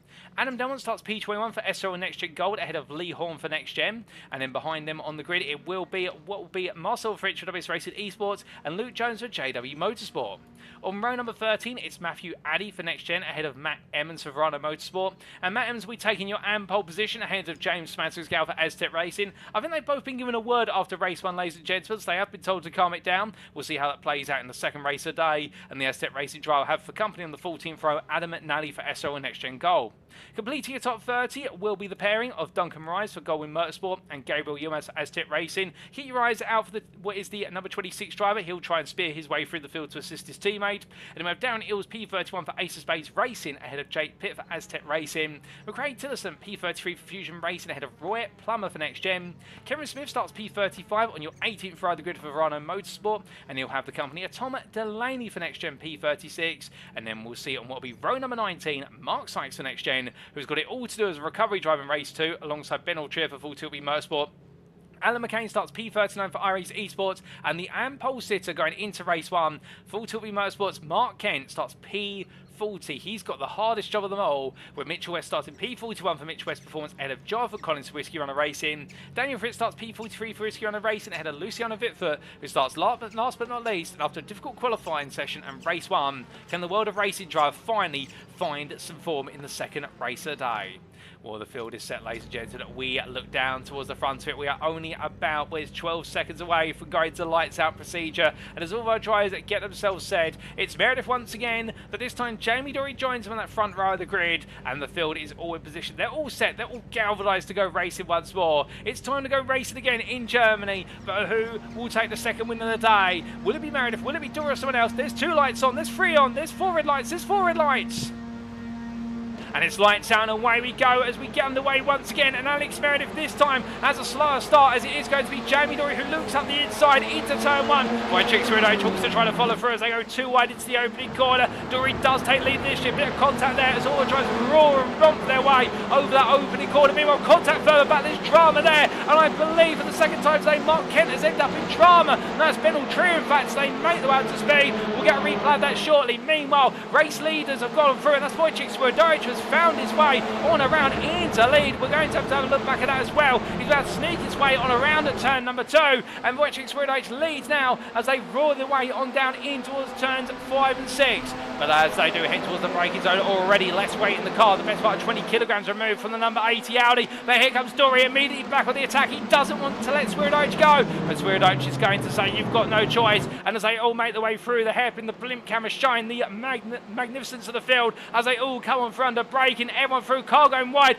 That is, I believe, one of the Aztec Racing cars, and I think that might be the car of what is there, none other than Gabriel Yilmaz being speared sideways, but otherwise everybody else able to make it through. And meanwhile, Lee Horn battling up the inside here. Matthew Sheraton, Matthew Eddy sneaks on through, but Horn goes a bit deep. Contact there with the car in front. That is Adam Delmont being pushed sideways, and as they make the way out of turns 8 into 9 and 10, well, right now Horn battling side by side with Patrick Falconer, and Falconer losing 5 places at the start, trying to recover everything that he's lost now as they roar their way past the stationary camera in towards turn number 11.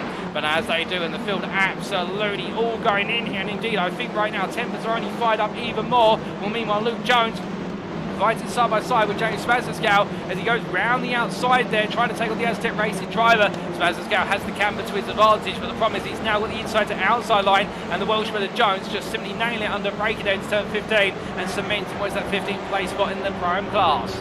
And meanwhile, as we go on to lap number 2, it's Swirydowicz ahead of Dory, followed by Sharp, then prime leader Meredith P4. Pike is P5, ahead of Wine is P6. Doble, that's Mike Doble P7, ahead of brother Joseph P8. Benjamin Kuski P9 and Slavomir Javosky completes the top 3 primes in a P10. Ahead of Isaac Doble, best rest P11. But here comes Isaac Doble looking for a sneak peek up the inside. Can't quite find as they head on the braking. You can see Javosky right now absolutely gunning for gold here, holding on to this P10 spot. And it's great to see the 99 driver putting on some of his best driving so far this season as they make their way through 5 and in towards 6. Meanwhile, in the AM class, it is James Francisco, who's in a free wide here with teammate Jake Pitt, and also it's Luke Jones. Jones backing off there, running out of road as they make their way onto the Parabolica curve, but as they make their way down towards the braking zone. Now it's going to be Jones in the middle of the road. Surely not. They're not going to go for it. Francisco steers clear on the outside. Jones in the middle, and it's going to be put on the inside. Jones outbrakes one, but he does retake the racing line.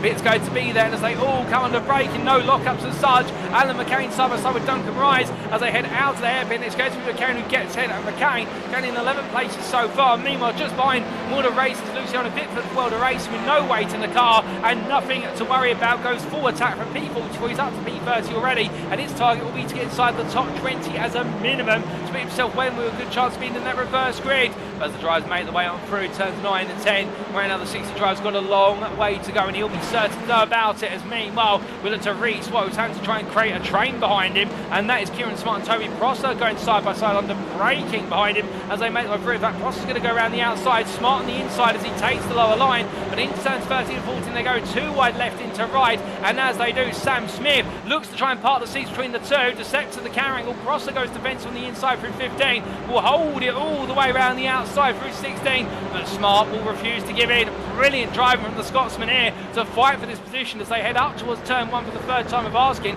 and Kieran Smart is going to be rewarded here with the racing line run through turn 1 through Nord Curve, and you don't attack on the inside into turn 1. There's no space for you to really attack, or you launch yourself on that apex curve, and immediately Prosser backs off, knowing exactly where he can race to. As they come into braking here, Stamir Javosky defending hard on the inside versus Isaac Doble in the fight for P10. Still the youngest member of the Doble family fighting for that top 10 spot. Can't find his way on through, but as they make the way down, Isaac Doble flashing the lights there. I think right now trying to get to Javosky's head, but we've seen the number 99 driver is very hard to unsettle as they make the way on down through the Parabolica curve in towards the split scale hairpin. As they head in towards that braking zone with Javosky defends the inside, but not enough as Isaac Doble wants it more. And as they head under the braking here, well, Doble's going to go all in. He'll get the car stopped in time. Meanwhile, behind Sam Van Nolst, absolutely sliding to a stop on the brakes, trying to keep out of Reese. What? It's a repeat of race 1 between these two. And as they head up towards what we turn number 7, well, right now, what exactly there was he tries to go on the attack. He can't quite find it. Meanwhile, further up the road, it is Kieran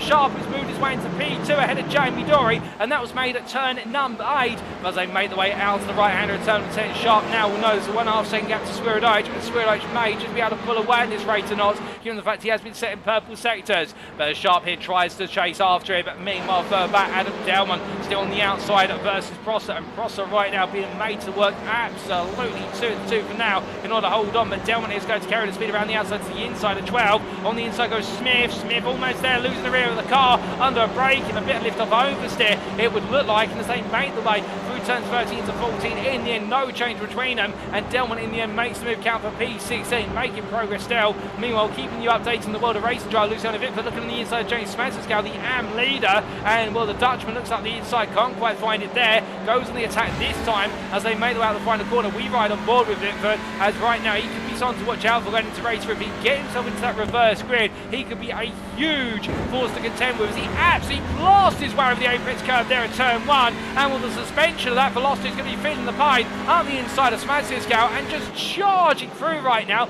The man's possessed, but meanwhile, speaking of possessed, here comes Mark Kent. Oh my goodness, and Mark Kent coming in way too late and hot on the inside, sliding into the side of Duncan Rise, and Mark Kent was going for P2 versus Mark Sykes in the battle of the 2 marks. In the end, Kent just being a bit over enthusiastic with the anchors and not able to make it work, but that promotes Craig Tillerson now up into P3 in the AM class, and versus Daniel Fritz. These two are fighting for the final podium spot in the AM class. They make their way down towards the hairpin as they come down towards the braking zone. It's going to be Fritz who looks all in here, and well, the Whiskey Runner racing driver battling with the future racing driver Tillerson, who's perhaps been a little bit slow on paper compared to most of his rival drivers all season, but he has been one of the most consistent AM drivers, and that has rewarded him massively as he takes a bit of grass there on his trip through what's turn number 7, and as he does so, it's going to be speed. Ben True sneaks from the inside. Here comes Mitchell West. Meanwhile, West sliding to the inside here. Onto the brakes he goes. And the way Mitchell West performance driver gets it done. Just about. It's a lovely move up the inside. And the 101 driver making it happen. But meanwhile, on the grass there, that is Patrick Falconer. Something's gone wrong for Falconer. It's turn number 8. We'll take a look back at that shortly. In fact, we're going to get a replay of the race start. And this is the race start, and we're going to be focused in particular on Wojciech Swirydowicz in the front of the field here to explain how the Semper Racing driver took the lead of the race from what was Jamie Dory and Alex Meredith going into turn number 2. And here is the story as they made the way down into the breeze over turn 1. It was Meredith and Dory side by side coming on through, and as they exit the corner, we can see here Dory to the inside, meanwhile Alex Meredith on the outside, and Swirydowicz looking up the middle of the road, going for the Moses manoeuvre. And out the inside of one and around the outside of the other, and Swirydowicz making that look like absolute precision clockwork. And well, if that's going to be a textbook manoeuvre when it comes to a Moses manoeuvre, there it's a Wojciech Swirydowicz, and what a lovely pass, as we did see in the rear of the picture what was, I do believe, Patrick Falconer taking the trip to the grass. But speaking of Patrick Falconer, we wind forward to 4 laps later, and this was him off circuit. But what exactly sent him wide? Well, here is the replay to explain. This was the battle with the Aztec Racing. Got some net code on that initially. Patrick Falconer in having to go straight on, having no control of the car, and I believe that was the car of Matthew Sheraton, but it was netcode that spiraled into physical contact, and the 96 driver won't be too pleased for that, but I think on reflection he'll see what's happened and recognise that it was out of the driver's control. But as we return to you live at Racing Pictures, still plenty of battling to go, and well, we look to Mitch West, who's now trying to make his way into P31. He's got to pass both Daniel Fritz and Ben Trier, but meanwhile we look further up the order as well, and well, Reese Watt and Sam Vidals, these two names, they're inescapable from each other. They're still fighting each other,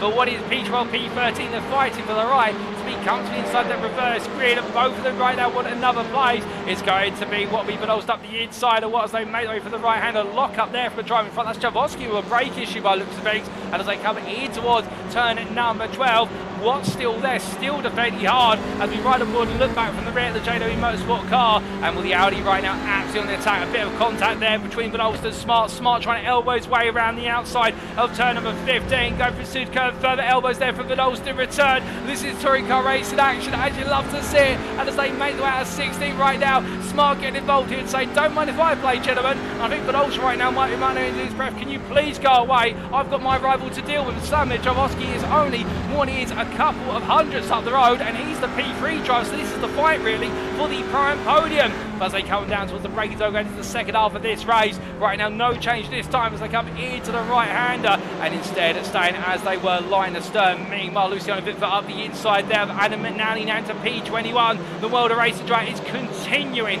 to roar his way up through the field, but here comes Daniel Downing as well, looking to capitalise and attack Adam McNally, who's just out of sorts here as they make the way through the parabolic curve. But you can see McNally in the toe of Witvoet, but here comes Downing. He's got the overspeed in the Elantra, and that Elantra looking very fast on the run down. Witvoet goes defence on the inside. It's going to be free wide under braking, or is it? As McNally there sliding under brake in the front of the car and settled. Downing on the outside. McNally defending hard versus Downing, but Witvoet confirms the position. Lee Horn also getting close right to the back as they make the way in towards turn number 17 as they come into the right hand. And here comes McNally trying to keep Downing behind, but Downing outside to inside of 8. Well, Downing will still be there under braking into Mercedes Arena. Lee Horn looking over behind, and in the end Downing has to stop the car practically in place. McNally squeezed and tight the apex, but Adam McNally right now knowing who he needs to fight with, and that's with Daniel Downing and Lee Horn getting ever closer behind them. And when it's not over yet as they make the way in towards turn at number 11, Downing back on the inside here into the sweeping right-hander, and McNally will use the Honda's cornering capabilities in order to be able to carry more speed, and does exactly that. And Lee Horn now looks to dive to the inside as they come through the left-hander. This might be an opportunistic move from Horn, but then again an opportunity has to be seized. That's exactly what he's trying to do, but Downing says no you don't, defends the inside into Sud curve and gets the job done.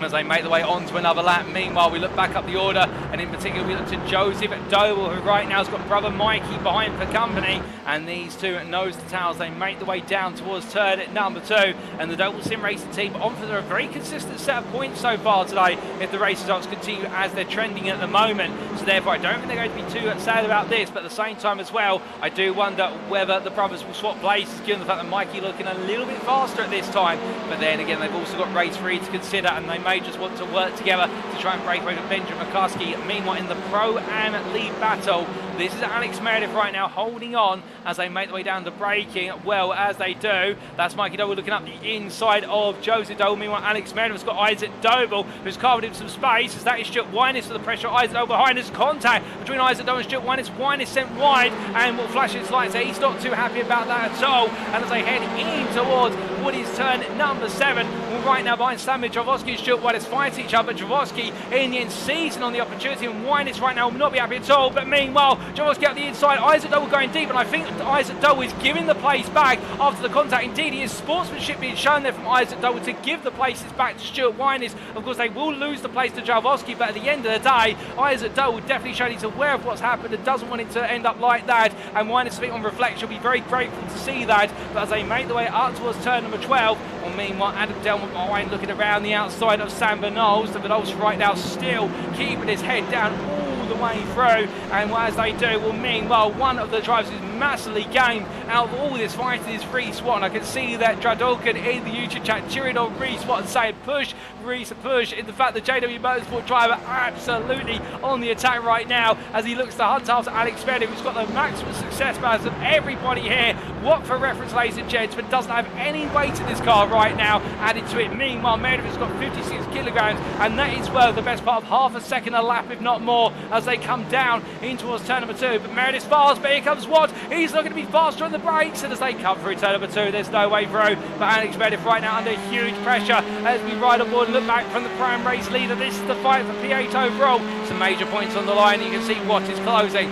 little by little. He inches closer and closer. The Audi comes alive, and as they make the way in the drag race down towards turn number 6, well, Watt's got the overspeed, but what can Meredith do? He's got the wider line. He can work this. He's got the better apex approach, but Watt's going to make this as hard as possible as they come through the right hand, and Reese Watt gets ahead, and as they exit the corner, Meredith just does not have a response. The waiting is taking its toll, and Reese Watt takes lead to the Pram class with what is 2.5 laps remaining. But as they make the way on through turn number 7 in towards 8, meanwhile there's further action happening further down the order. A thank you to Alejandro Willarte for pointing this out in the YouTube chat, and the fact that James Spencer Scout, your leader in the AMP class, is being fastly approached by Mark Sykes, your second place driver in said class. Daniel Fritz is also not too far back.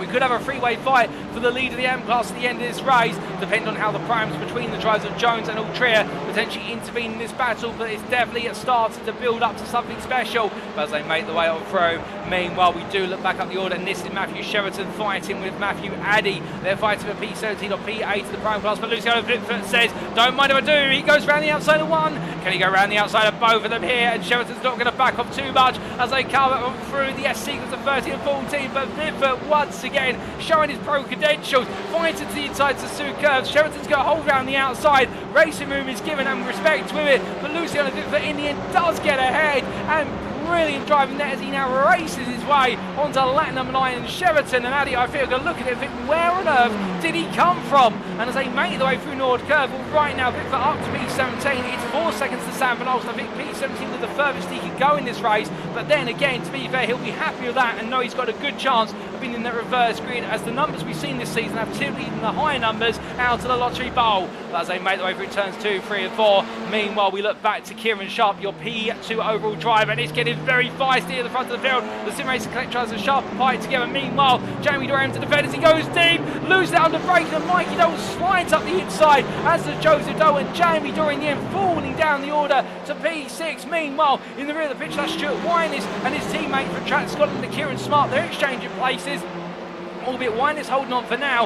Isaac Doe getting ahead of Kieran Smart, and meanwhile Jamie Dory having the pressure of Joseph Doe on the inside into turn number 8 through 9 and 10. They go to exit the Mercedes Arena, and Jamie Dory not backing out, but takes a bit of apex curve and the bump with it, and in the end does have to back out. And also all the success balance in the car, that's only going to hurt him even more. But meanwhile, off camera, I'm hearing that Daniel Downey has been involved in the incident. Ladies and gents, been dropping down the order, and Ben Altria as well has been involved in the incident. I'm not sure if the two are entwined, but the key point being it's gone very well for the Goldwyn Motorsport drive. We may get a replay of that shortly, but things calm down here towards the front of the field, and now Mikey Doe and Joseph Doe up to P4, P5 as Jamie Dory slides down to P6. Meanwhile, we look to Adam Delmont here, the SO and NXTGEN Gold drive, fighting with what is Kieran Smart for P13 for that final spot that's guaranteed to be within the reverse grid, regardless of what number is picked. And as you see, Smart goes a bit wide there, using the runoff area to continue the fight as they make their way through, but to be fair, nowhere else to go as the white flag waves. 1 lap remains in this race, and Delman and Smart right now in a brilliant battle between them, and Smart will get ahead into Nord Curve as they make their way out towards Einfahrt Parabolica. Will we see a change here under brake, and Sam Van Olst also watching on as we ride on board with the Goldwing Motorsport driver from Belgium, as he's currently P7 in the Prime class and looking to try and take the place of a Nick Clements, and if he can, go hunting after what would be Kieran Smart as well for the 5th place spot, as they make their way powering out of what is turns 2, 3 and 4. No change at the moment as they head up towards the braking zone, but as they do, it is all going to be here about who gets it right under the anchors. But meanwhile, we've got to look back at the front. That's Mikey Doe at the inside of 1 and out the inside of 2 Hondas, albeit that it's going to be Kieran Sharp who's been given the elbow out wide at turn number 6, but Mikey Doe coming from a long way back, and in the end, Wall showing that he's not afraid to get his hands dirty as they make the way through turns 7 into 8, and right now as they head in towards the Mercedes Arena, it's going to be Pike coming back in. Oh goodness me, it's gone wrong, and that's going to be Kieran Sharp. No, that's Pike who's sent all the way round as he gets back onto the circuit. That was contact with Joseph Doe, I do believe. Sending Kieran Sharp does recover the place, but here comes Mikey Doe again, and meanwhile racing the Wojciech Swirydowicz is 8 seconds clear and just run off into the distance, but up the inside Doble goes. Joseph Doble as well trying to get involved here. It's absolute attack for Doble Sim Racing as they come into turn number 12. Kieran Sharp to block them as much as he can, but meanwhile we have to look back to leaders, ladies and gentlemen, and it's Wojciech Swirydowicz who is going to come on through to take the win in the 2nd race of the day, and an absolutely deserved drive to victory. The checker flag waves and it falls to Swirydowicz for the overall win, and behind him it is going to be Mikey Doe who comes up through the P2, but we need to understand what happened there, and we will, as the double sim race driver finishes ahead of Kieran Sharp. Joseph Doe P4, Benjamin McCuskey P5, Jamie Dory P6, Reese will be your Prime winner P7 ahead of Alex Meredith who's run up in the Prime class P8, Andrew Pike P9, and Samir Jaworski completes your top 10 overall, and with it 3rd place on the Prime podium. Meanwhile, still to come to line, the AM winners, that's James Mansell who just fended off Mark Sykes, and in the end the Aztec Racing driver does make it and break the duck of results, whereby he's always picked up wins in the 3rd race of the day in the AM class. He picks up the race 2 AM win, and a Mark Sykes and Daniel Fritz is your 3rd place finisher, and he takes his 1st AM podium of the season. We've still got a couple more drivers to come to line, including Gabriel Yilmaz in the MP 37 overall, P7 in the AM class, ahead of Roy Plummer, who just manages to stay ahead of what is Darren Ills there, who's a lap down. And then we do have P39 shortly. Darren Ills will be P41. Jonathan Collins has also finished a lap down at what will be P42. And this will be Patrick Falconer, who comes to line P39 ahead of Sam Smith, and they will be your last lead lap finishers, with Jonathan Collins finishing behind these two, and also a lap down with it P42. And we've also got Matt Emmons and Tom Delaney in the pit lane, both retirees after difficult starts to their respective races. But as the drivers come to line, well, meanwhile we do look to Wojciech Swirydowicz, who will feel as though it's a return to normal after what was a very different race number 1, but a P4 there, and in this 2nd race bringing on home that overall win, and now he'll be looking to race number 3 and what lies in store for Reese Watt. Meanwhile, a deserved Prime win for the JW Motorsport driver. Had to work hard to find it, but that race 1 conquest for the field being rewarded through his absolute obstinance to fight with Alex Meredith and getting the job done with that clean move into turn 2. And in the AM class, meanwhile, James Mansell in an absolutely clean run, having started P3 in class on the grid.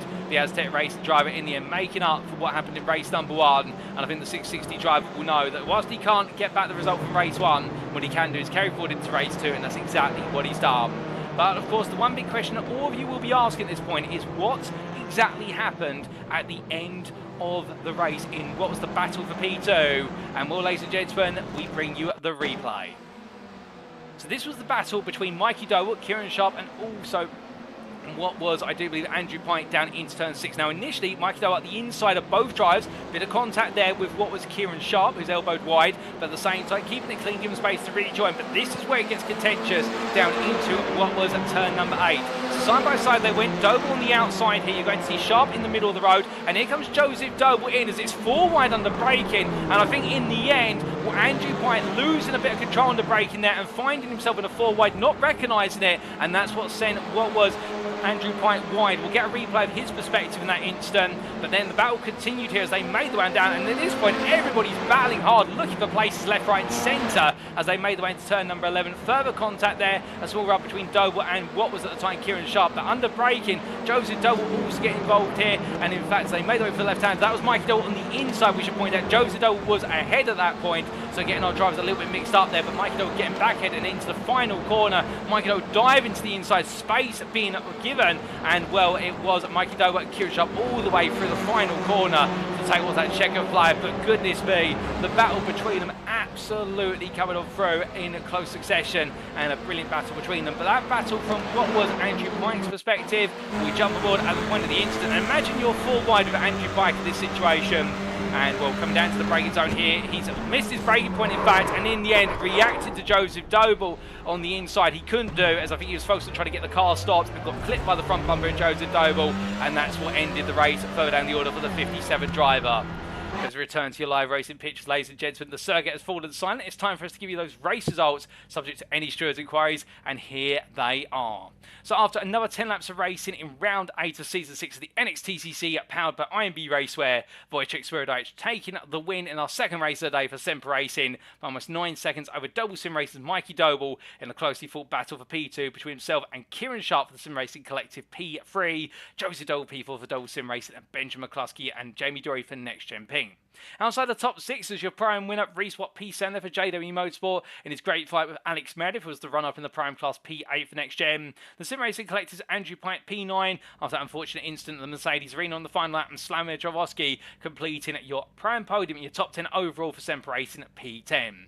Stuart Wine is P11 there for Track Scotland, best of the rest, and he'll be happy. No overall success ballast, and a light amount of prime success ballast for fourth place in the prime class, ahead of Isaac Doble for Double Sim Racing, and then the Track Scotland's teammate of Kieran Smart, P13 there, and the last drive to finish inside the guaranteed reverse grid positions for our final race of the day. So Track Scotland having a fantastic day in the first 2 races, and looking forward to race 3, no doubt about it, with Adam Delman and Sam Van completing your top 15 overall, and there was Nick Clemens P16 ahead of Luciano Witvoet, who climbed all the way from P26 to P17. A great drive there, getting himself well and truly within the potential reverse grid spots of World of Racing.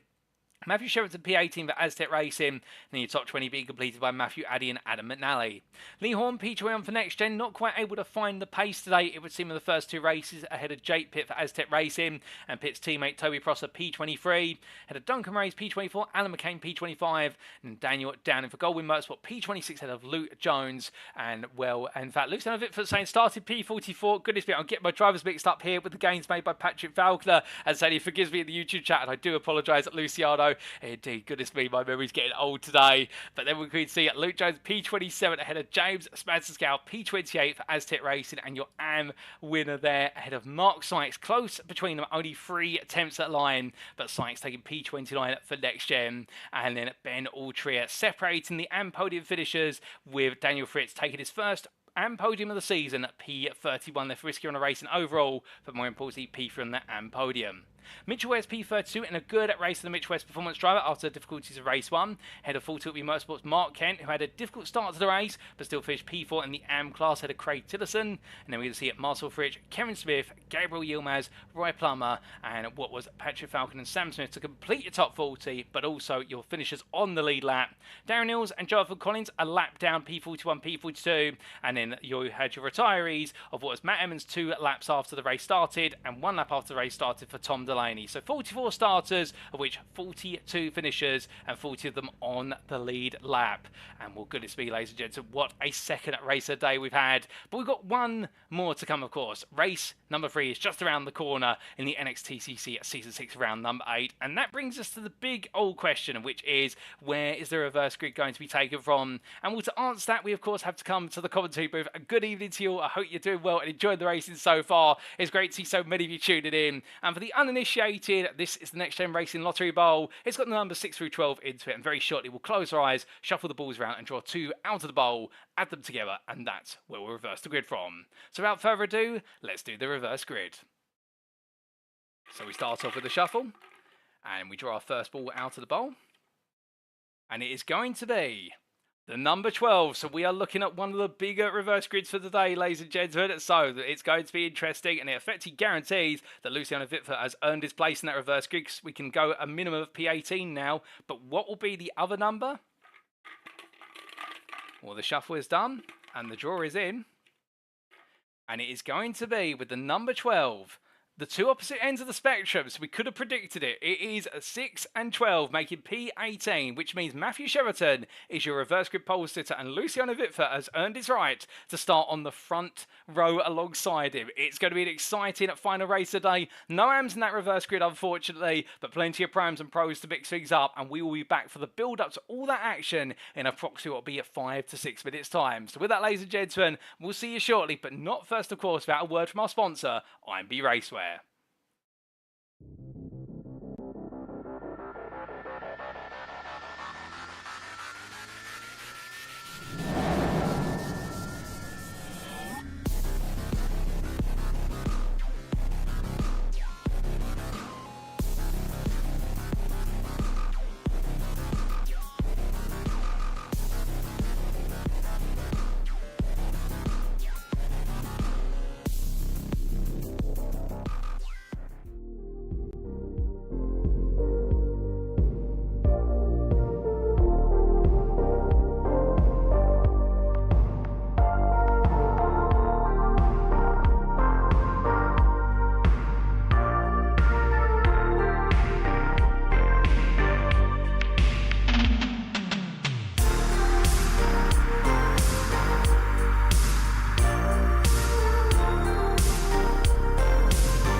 here we go one last time tonight, ladies and gentlemen. We are back for the build-up to race 3 of 3 in round 8 of the NXTCC Season 6 powered by IMB Racewear. And what a pair of races we have had so far. We've had drama, we've had delight, we've had names added to history books, we had a little bit of everything. And well, that's exactly what the race in Season 6 has been out from the start through to the end. But one man who I think will be hoping that he can find a way to victory in the final race of the day, in the AM class at least, is Mark Sykes in the 666. We didn't go right in race 1. In race number 2, it's pipped to the post by James Smadsaskow, who of course broke in what was the tradition of only picking up the wins in the final race of the day in the AM class. And well, can Sykes buck the trend and find a way to be the race 3 win in the AM class? We'll have to wait and see. We've also got Reese Watt here in JW Motorsport Machine, who took what was the Pro-Am win in our second race just now. And in fact, let's see if we can get a quick word with Reese with regards to that win and what was a very hard fought drive. And well, as we do try to sneak a word from him, give us a brief moment, ladies and gentlemen.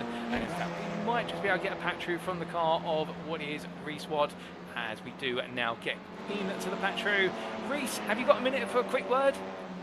I do, yeah, hello. Reese, a brilliant drive to victory in race number 2 in the Pro-Am class. Firstly, I mean, you had to work hard for it, and if it wasn't battling with Sam Van Olst and the likes, it was finding your way past Alex Meredith. Yeah, it was a bit of a surprise how much pace I found in that last race. But yeah, I just enjoyed good wheel to wheel with everyone there. And my approach was just like, okay, let's get the car ahead, just one at a time, see how we get on, let's have some good clean racing. And yeah, it worked out well in the end, coming right through to P1am, I think it was. So yeah, really happy. Oh, without a doubt, and finish inside the top 10 as well. But now, race number 3, we've got a top 18 reverse grid, so it means you're going to be starting, if my memory serves me correctly, P11 on the grid for our final race today. How are you feeling for it? We'll see what happens. I've got the weight, which I haven't raced with before, so it's going to be interesting. Just try and keep it on track and keep this high position, really. Got some quick buys, quick pros behind us, so I'm sure they're going to want to be coming through. So yeah, just a bit more action, a bit more wheel to wheel. That's what we want, some good racing. That's what we love to see. I'd love to hear it for yourself, Reese. We'll leave you to it. Good luck in race 3, and we'll see you at the checker flag. Yeah, cheers, Paul.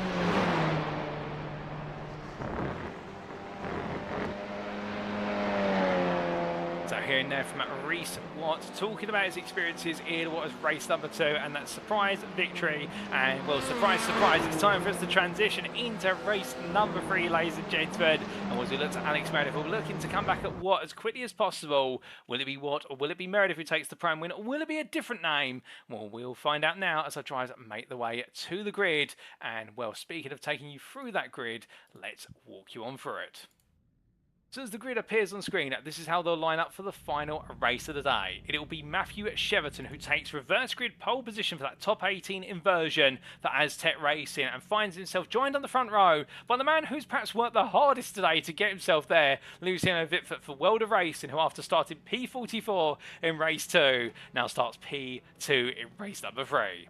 Nick Lewin starts P3 for Iris Esports ahead of Sam Van Olst for Goldwyn Motorsport. Expect plenty of sparks to fly between them, given the fighting we've seen from them all day today. And then Adam Delmont starts P5 for SL NXTGEN Gold, and Kieran at Smart for Track Scotland starts P6. Isaac Doble for Double Sim Racing starts P7. They are having some issues getting his car out of the pit lane at the moment from what I'm hearing, but hopefully we'll be able to get it fixed before it goes racing. And I think there will be the opportunity to get the car out there from what I'm hearing. So we might have a slightly delayed start for that, ladies and gentlemen. But Stuart Wyness will be joining him on the full throw of the grid for Track Scotland starting at P8. And then at Slamir Jarvosky starts P9 for Semper Racing and has the company of Andrew Pike, who begins his race at P10 for the Sim Racing Collective. Alex Meredith begins his race P11 for NextGen on the 6th row of the grid ahead of Reese Watt for JW Motorsport. And then we have on row 7 Jamie Dory for NextGen Pink ahead of Benjamin McCluskey, his teammate. The two of them staying together on this grid, no doubt about it. And then further down the order, it'll be Joseph Doble for Doble Sim Racing and Kieran Sharp for the Sim Racing Collective, who line up on row number 8. With Mikey Doble P17 for Doble Sim Racing and last race winner Wojciech Swirydowicz for Semper Racing starting P18. Meanwhile, the reverse grid complete. Matthew Addy starts where he finished in race number 2, P19 for Next Gen, ahead of Adam McNally for SO and Next Gen Gold. Outside the top 20, we will have Lee Horn at P21 for Next Gen, ahead of Jake Pitt for Aztec Racing. And then Toby Prosser, Pitt's teammate, starts P23 ahead of Duncan Moraes for Goldwing Motorsport P24. And then it will be on the 13th round of grid, Alan McCain for iRacing Esports and Daniel Downing for Goldwing Motorsport P26. Behind them, Luke Jones starts P27 for JW Motorsport, ahead of pole sitter, James Smaskersgal for Aztec Racing after taking that winning class in race number 2. Then we have Mark Sykes, who starts P29 for Next Gen, ahead of Ben Altrier, who completes your top 30 for Full Tilt B Motorsport. Daniel Fritz starts P31, and he'll be absolutely feeling incentivized now to go hunting after his second AM podium after picking up his first of the season in 3rd place in the AM class in the previous race. He begins P31, and the Whiskey Runner Racing drive will be joined by Mitchell West of Mitch West Performance, who starts P32 with plenty of battling ahead of him. Craig Tillison starts P33 for Fusion Racing, ahead of Marcel Fritsch for WS Racing Esports, with Cameron Smith P35 for Verano Motorsport, ahead of Gabriel Yilmaz for Aztec Racing. Ryan Plummer begins his final race of the day in P37 for Next Gen, ahead of Patrick Falconer for JW Motorsport, and then Sam Smith for Iris Esports and Darren Ills for Ace Spades Race to complete your top 40. Jonathan Collins starts P41 for Whiskey Runner Racing, ahead of Matt Emmons for Verano Motorsport, and it will be Tom Delaney who starts P43 last but not least, and he'll be on that final row of the grid, the 22nd and final row. But as the grid get themselves set, ladies and gentlemen, as we say, there will be a delay to the start procedure due to the technical issues that we're hearing about with regards to Isaac Doble's car. There'll be a delay of a certain period, and that will be at the discretion of the administration team with regards to when they will be able to go racing. But we've seen a couple of delayed starts previously. Of course, you may remember at Monza where we did have the best part of a 2-minute delayed start, given the fact that some drivers were having some issues, and also at Mugello last week. But as all drivers get set, of course, the big question will be with regards to what will be in the form of Wojciech Swirydowicz starting from P18 on the grid. How far can he make his way through this order? Now, he doesn't need to win in order to go into next round with the opportunity to close out the championship with a round to spare in round number 9 at Oran Park, but he'll be feeling as though every opportunity is here today and he just needs to steer clear of the drama. Meanwhile, further up the order, 2 drivers who definitely will be feeling very alive, one of whom Kieran Smart for Track Scotland. He revs the engine there and I think a little bit of impatience. He wants to go racing, you can understand why, but the Track Scotland driver definitely having one of his finest races and performances of the season over the first 2 races of today, and teammate Stuart Wine is starting right behind him, the Track Scotland pair in line formation, and they'll be hoping their 3rd and final race today is as good as the first 2. But looking further down that order as well, we do look to what is some of the drivers who perhaps not had as strong results, including Patrick Falconer, who put in a great race 1, gaining the best part of what was 11 places. Race number 2, it all went to the back of the field, and he starts from P38, knowing that he's got all the hard work to do for JW Motorsport. And Matt Emmons as well, a P42 start after retirement after only 2 laps in race number 2. Can the Verano Motorsport driver find a way to build his way through, as we do see Kevin Smith just join in the front of our foreground picture there, and well, the Verano Motorsport team have mixed fortunes so far today as they get themselves set and ready. Well, we are just waiting on 2 drivers now take the slots on the grid, Isaac Doble and Luke Jones, and as our drivers all get themselves in position still, we look back to that front row, you can see Matthew Sheraton and Luciano Witvoet. Sheraton flashing his lights, he's saying hi mum, I'm on camera, and also to all the Aztec Racing team. And well, we've seen Matthew Sheraton take a few reverse grid starts in terms of reverse grid poles over the course of the seasons, including that infamous win in the Pro-Am class at Hockenheimring Motegi.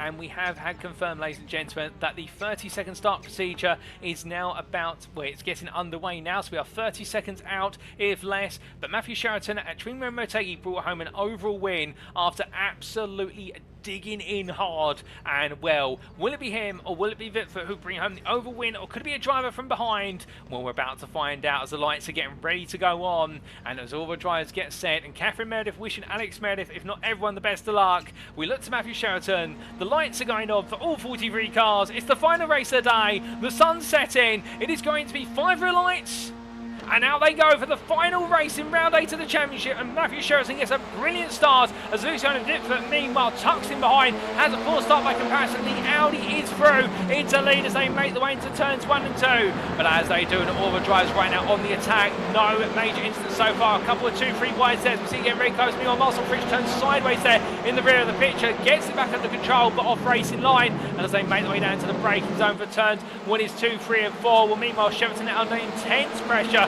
as they start to power their way on down towards the Spitskaya hairpin for the first time of asking, and this is where we are going to see the attack come from Luciano Witvoet and immediately peel into the inside. Now will Sheridan defend it all in, or will he decide to back off? Well, it looks like that Audi's got the speed right now. Not to worry, you can see Sheridan squeezing Witvoet, but Witvoet's got the space on the inside. It's going to be very tight at the apex. The two going together. Sheridan turns sideways, and Witvoet and I think arguing, look, if you're going to squeeze me that much, we're going to make contact. So Luciano Witvoet does take the lead in the race. Meanwhile, Sam Van Olst now looking up the inside there as a skill by the time in town as they head into the kink of turn number 7. 3-wide they go. Clemens on the outside. Sheridan being squeezed on both sides. Clemens turns sideways, collects the car, tries to bring it back together. Nick Clemens goes sliding across and takes Luciano Witvoet across the road with him, and it's drama into the Mercedes arena as right now I think a few drivers seeing red, and Matthew Sheridan retakes the lead here, but Adam Delmont now making his way around the outside, and Sheridan's digging it as much as he can, but I think Adam Delmont here will try and use the Honda's better grip around the outside in order to gain the advantage as they come through the right-hander. 2 wide they go, but clearly it's going to be Delmont on the inside and the braking. Meanwhile in the rear of the picture that is Stamir Jalbowski running wide, and as the drivers made the way through, 1 is turn number 12. There's been an instant further behind, we're trying to discern what's exactly happened, but Matthew Sheridan lose that, and Adam Delmont is your race leader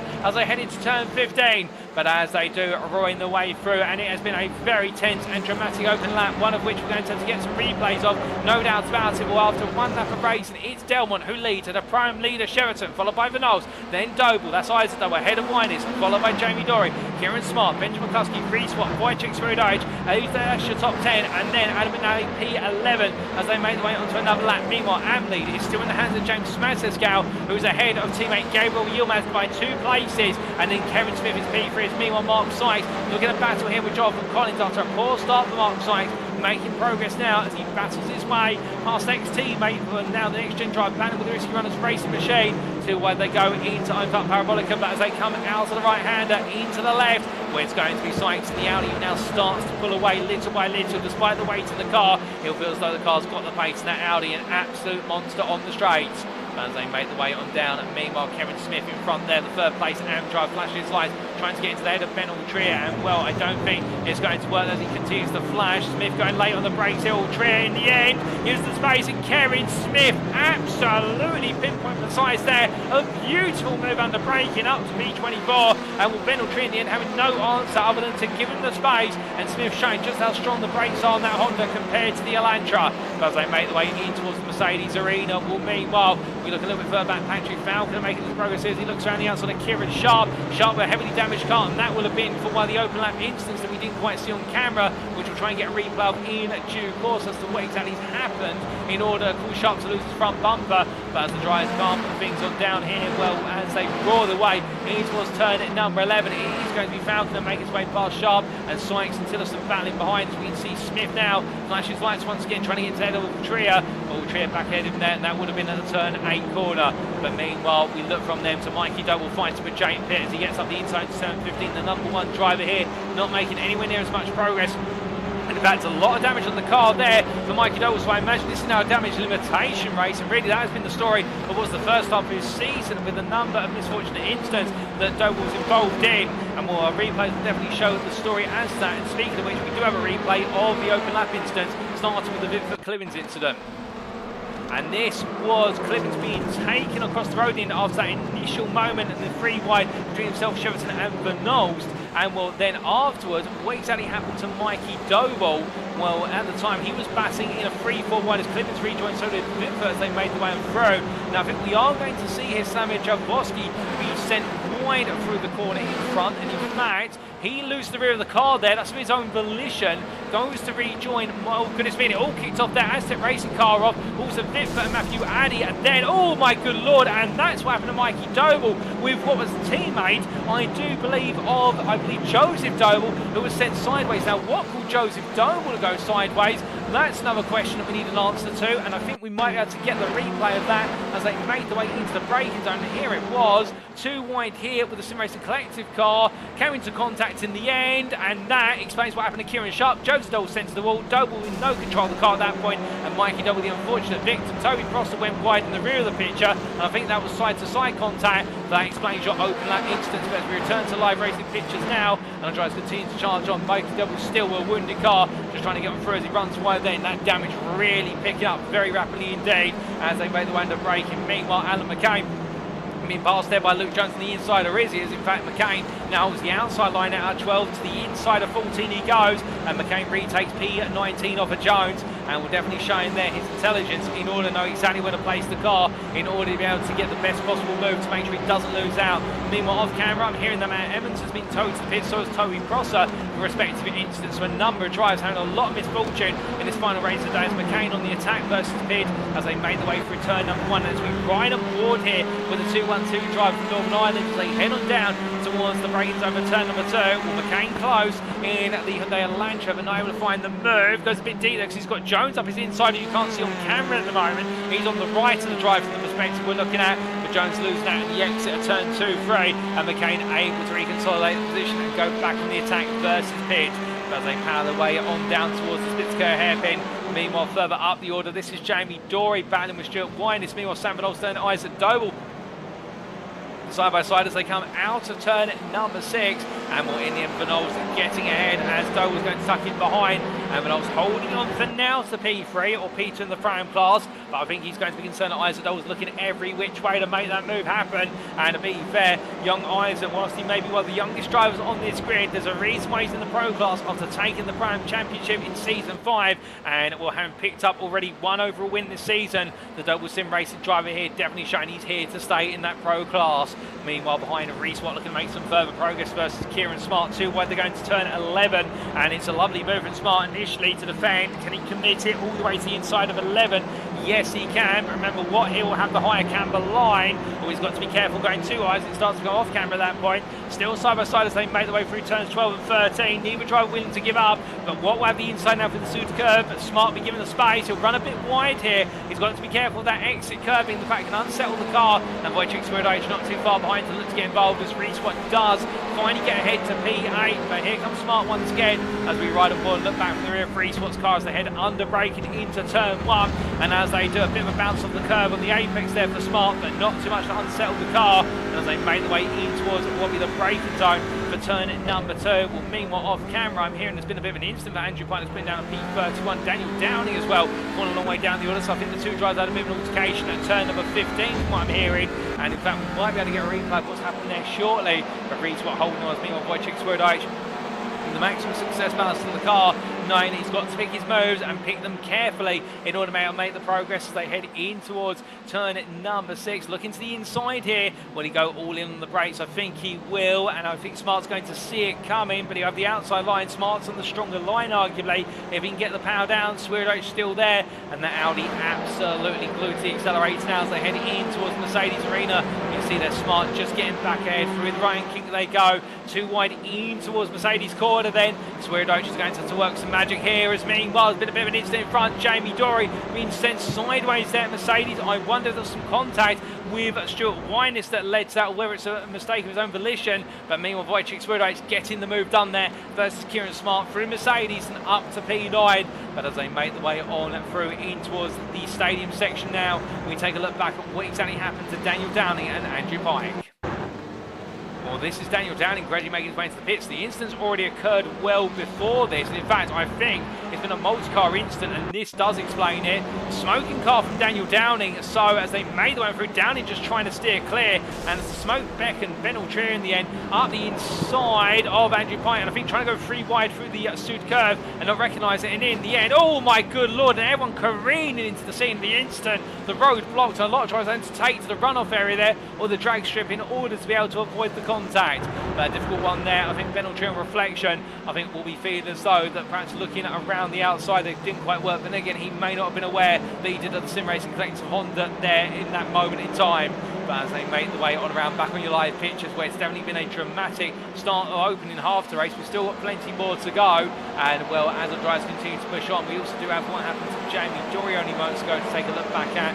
And well, with regards to that, this is what happened to Jamie Dory on lap number 5. Was the battle between himself and Isaac Doble. Just contact there from Isaac Doble to the rear quarter panel of Jamie Dory, sent him sideways. That explains how the places were lost. It was not contact with Stuart Bryan. This is we first thought, or in terms of battle between them. So it's the battle between Doble and Dory, and in the end, Jamie Dory coming off far worse for wear. As we return back to your live pictures this time, car's going slowly at the hairpin, and that is both Jay Pitt and also what is the car of Alan McCain, both taking a very slow trip, an attentive one around the corner. Meanwhile, Luke Jones and Jay Pitt and Mikey Doble just behind. Well, they're making some further progress here, and Jones right now just trying to hold on as Pitt going slowly again there as they head in towards what is turn number 7. I think Pitt's giving the place back to Alan McCain after their altercation at the hairpin. That's James Smasserscow, the leader of the AM class, now behind his Aztec Racing teammate of Pitt, and we won't want to hold one another up for the simple reason that right now it is a 1-2 in the AM class, albeit Smasserscow has got a 7-second gap to this man in the rear of the picture, Gabriel Yilmaz, and Yilmaz right now is under pressure, not from necessarily Matthew Addy, who's right behind him in the battle for P21, but Kevin Smith, who is very close and right now on the attack for the second place spot. Can the Verano Motorsport driver find the place before all is said and done? That will be his target as they make their way through the left hand, and keep in mind that Jonathan Collins is then what is a further 5 seconds behind. So right now really is the fight for P2 on the podium, locked in between these two, as meanwhile it's going to be Smith up the inside, and there's contact with Yilmaz, and it's going to send Marcel Fritz sideways as well.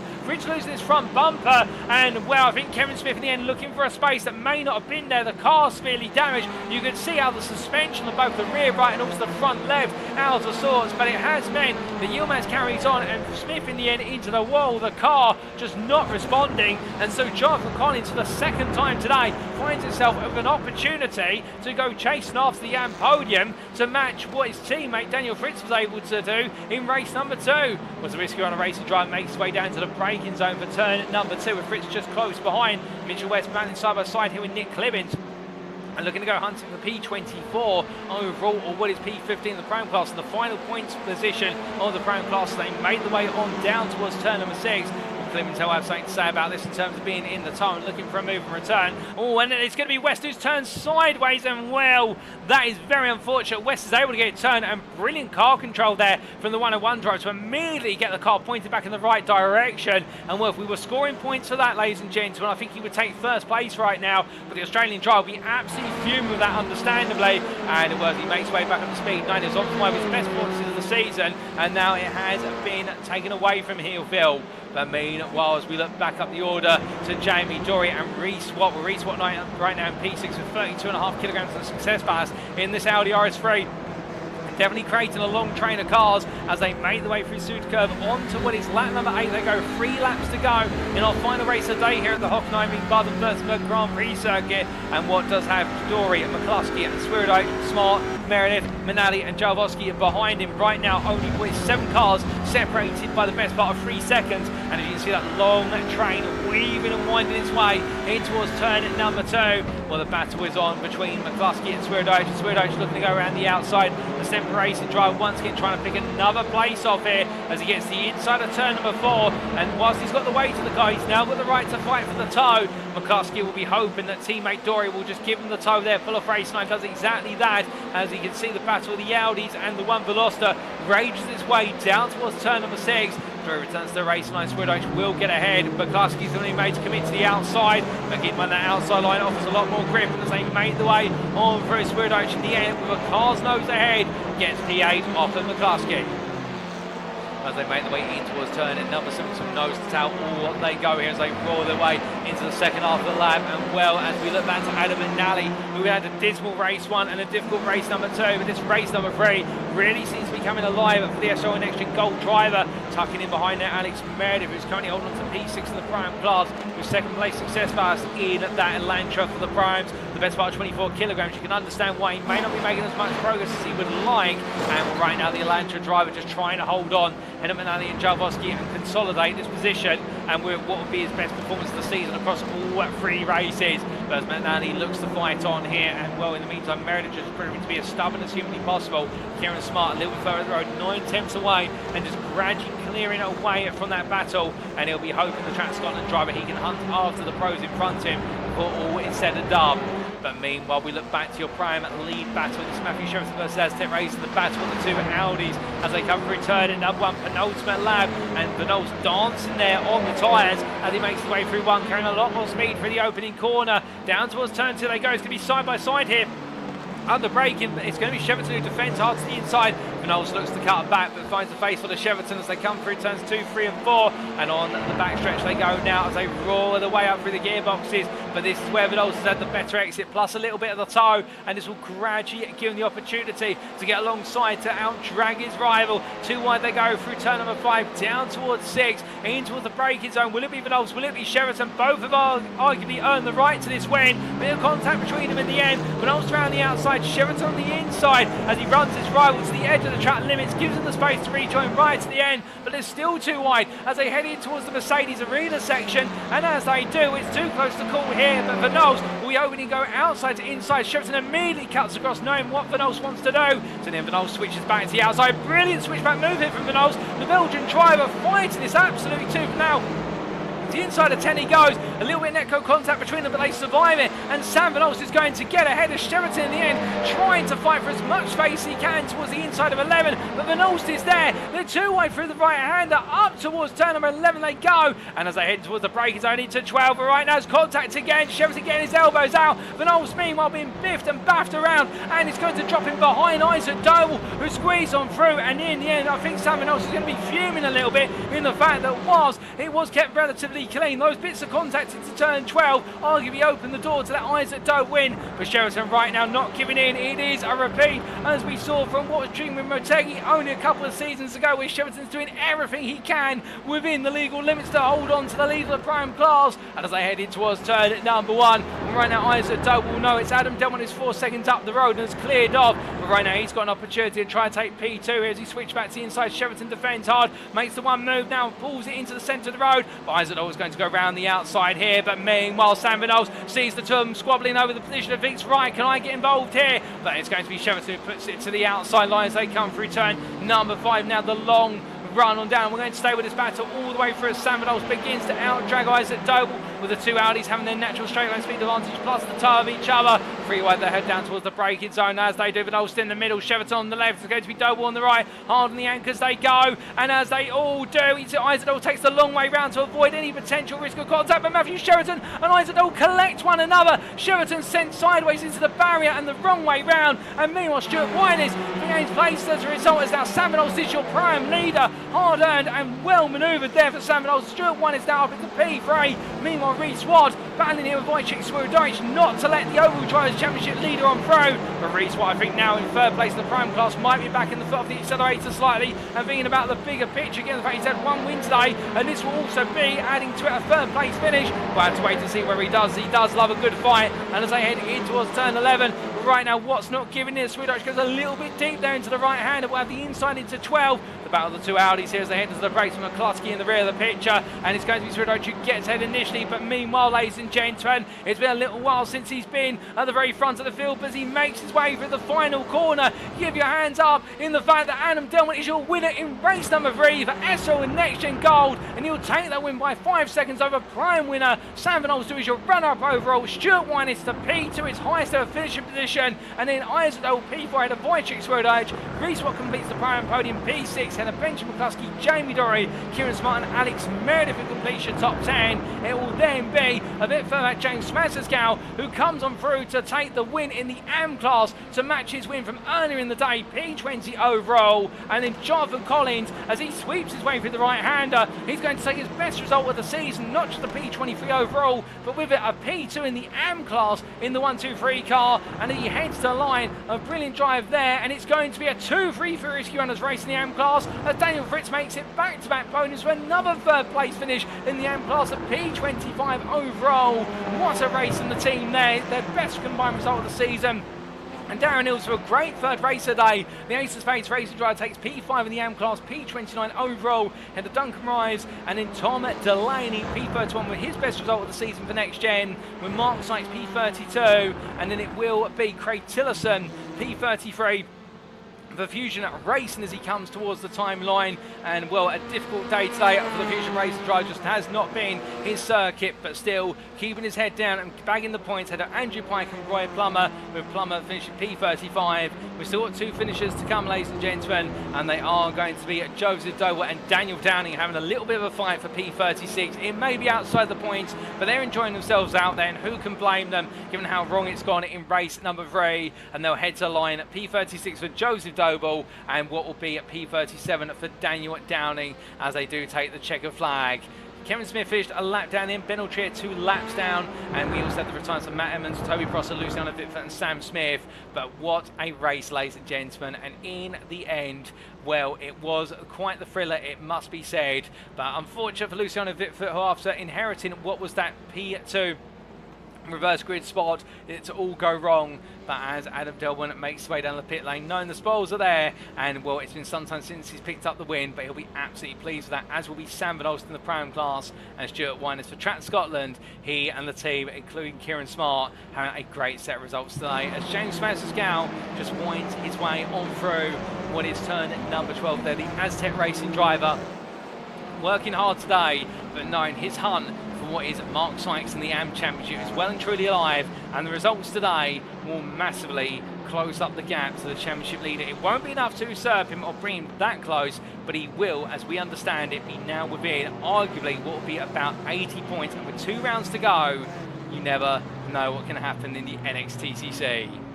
But as he comes on down at pit lane, well, with that, ladies and gentlemen, that concludes your final race of the day. The circuit is falling silent, and we take a look at those race results subject to Eddie Stewart's inquiries, and here they are.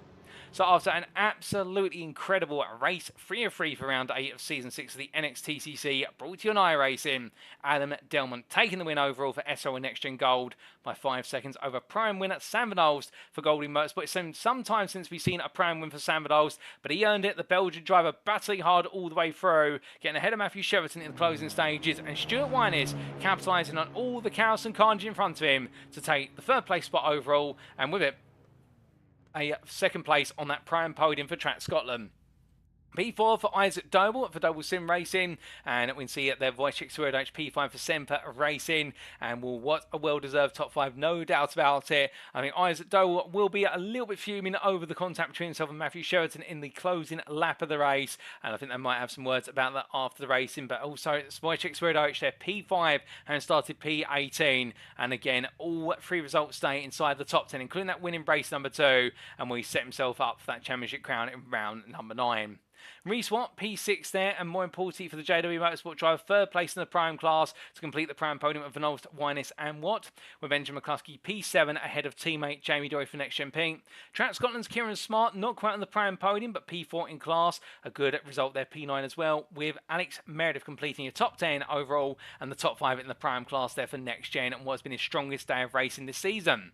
Sam Jarvosky, P11 for Semper Racing ahead of Adam McNally. The SO Next Gen Gold driver not quite able to take on the Polishman, and in the end having to finish behind him, but instead Lee Horn at P13 ahead of Mikey Doe and Alan McCain. And outside the top 15, Luke Jones P16 ahead of Matthew Cheverton, with Jake Pitt P18, and then your top 20 being completed by Patrick Falconer and James Smassersgal, with Smassersgal your AM class winner, making it 2 out of 3 wins in the AM class today.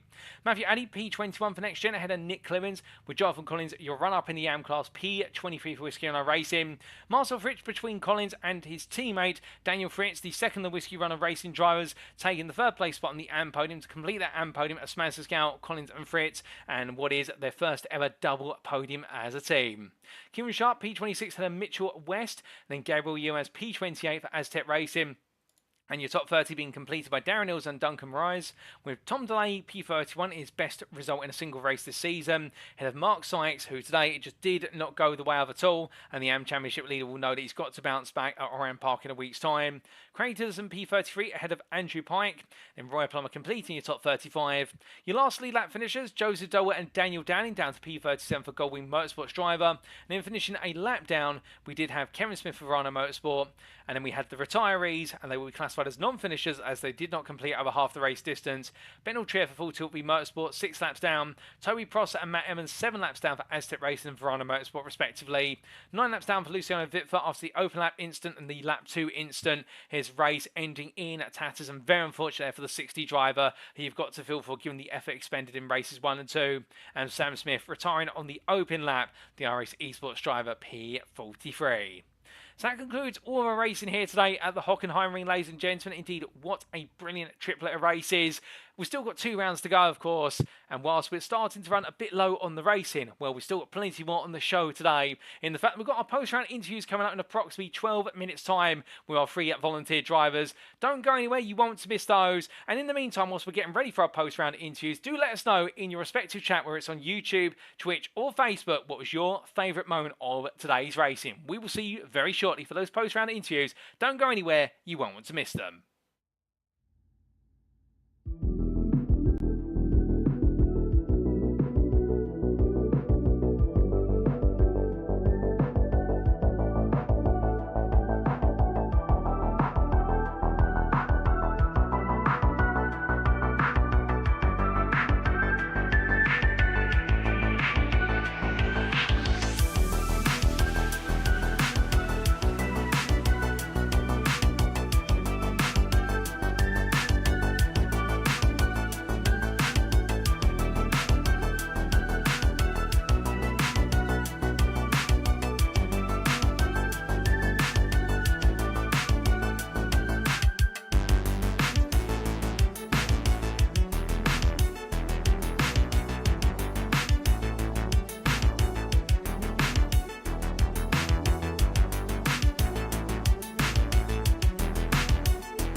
Alrighty, ladies and gentlemen, we are back then, and we are ready to kick off our post-round interviews with our volunteer drivers.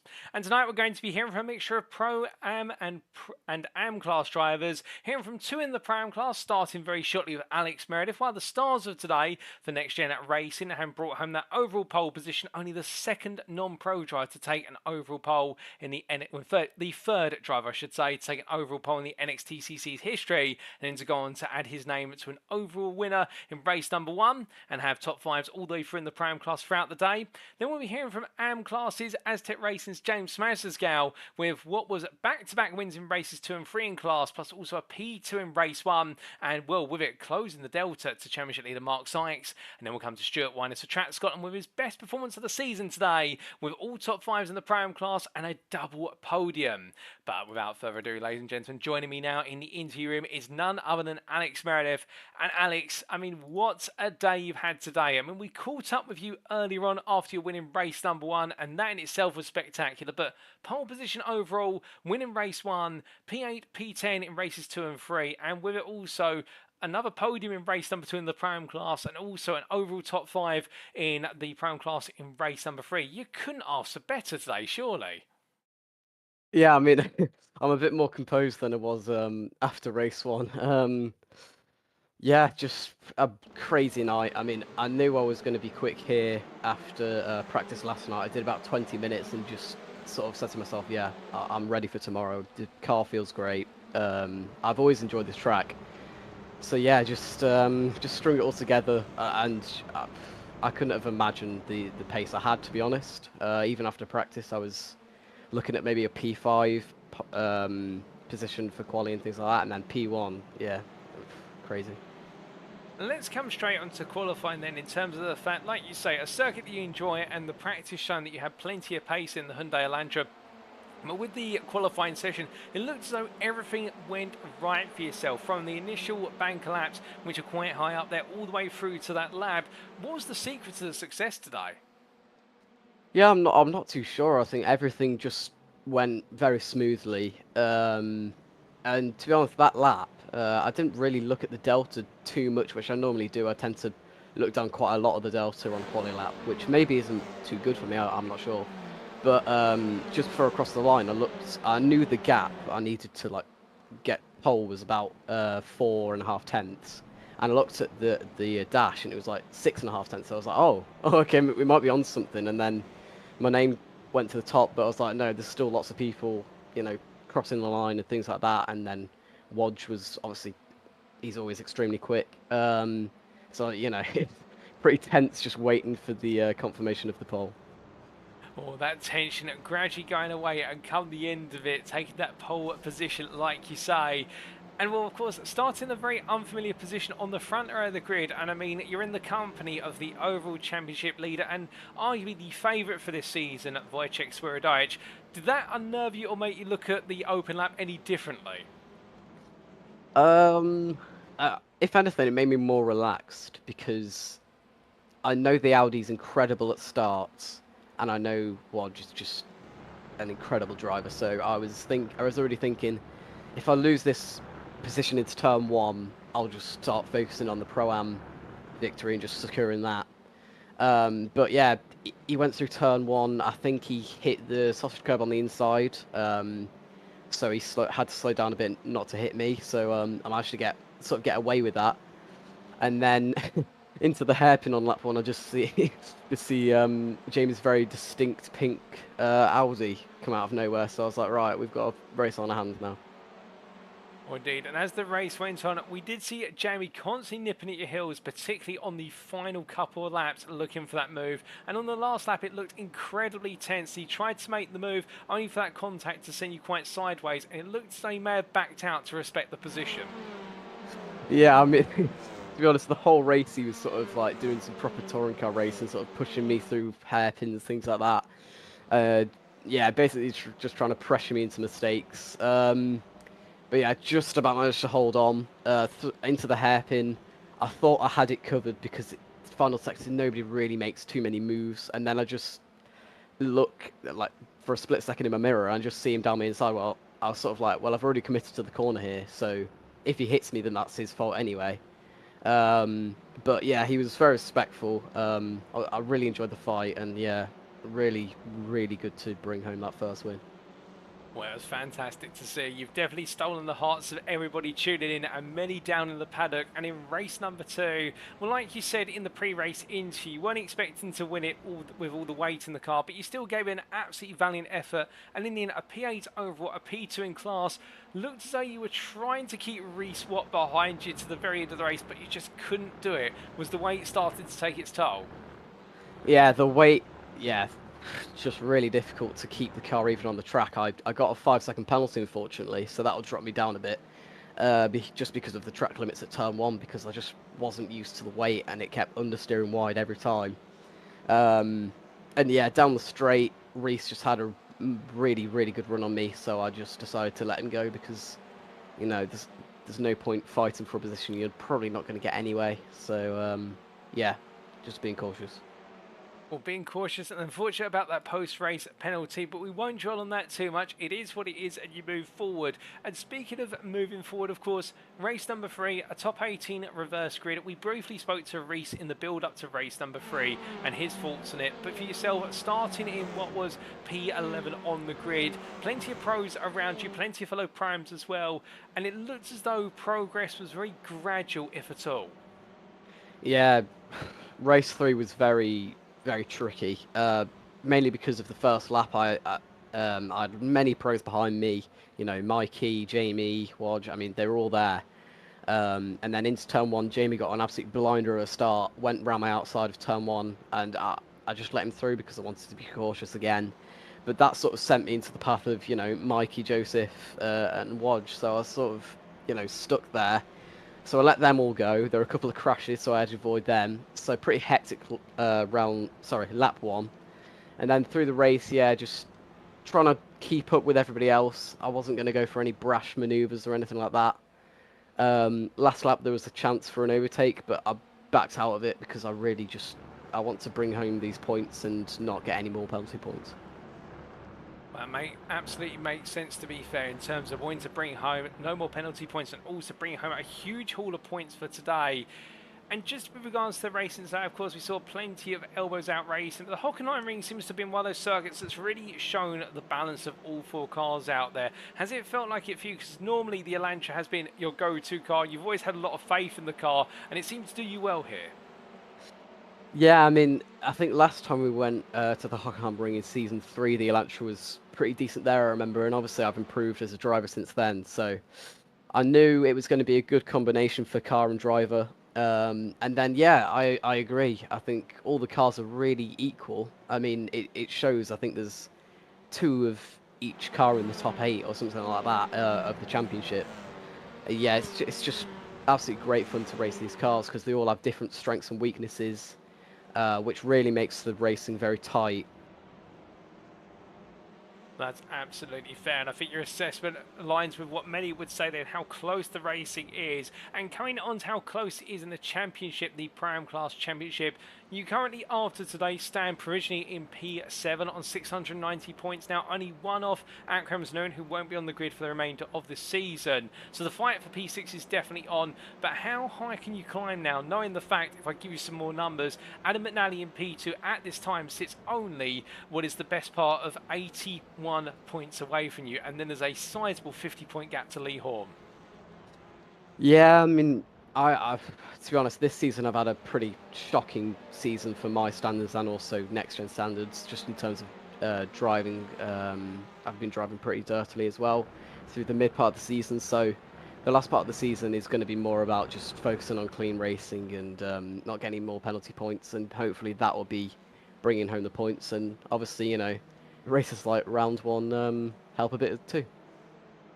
Oh, very true, but still, there's a couple of rounds to go, and we look forward to seeing how you rise to change ahead, even if it has been a bit of a mixed season. And Orion Park is in wait in a week's time. How are you feeling for the return to Australia?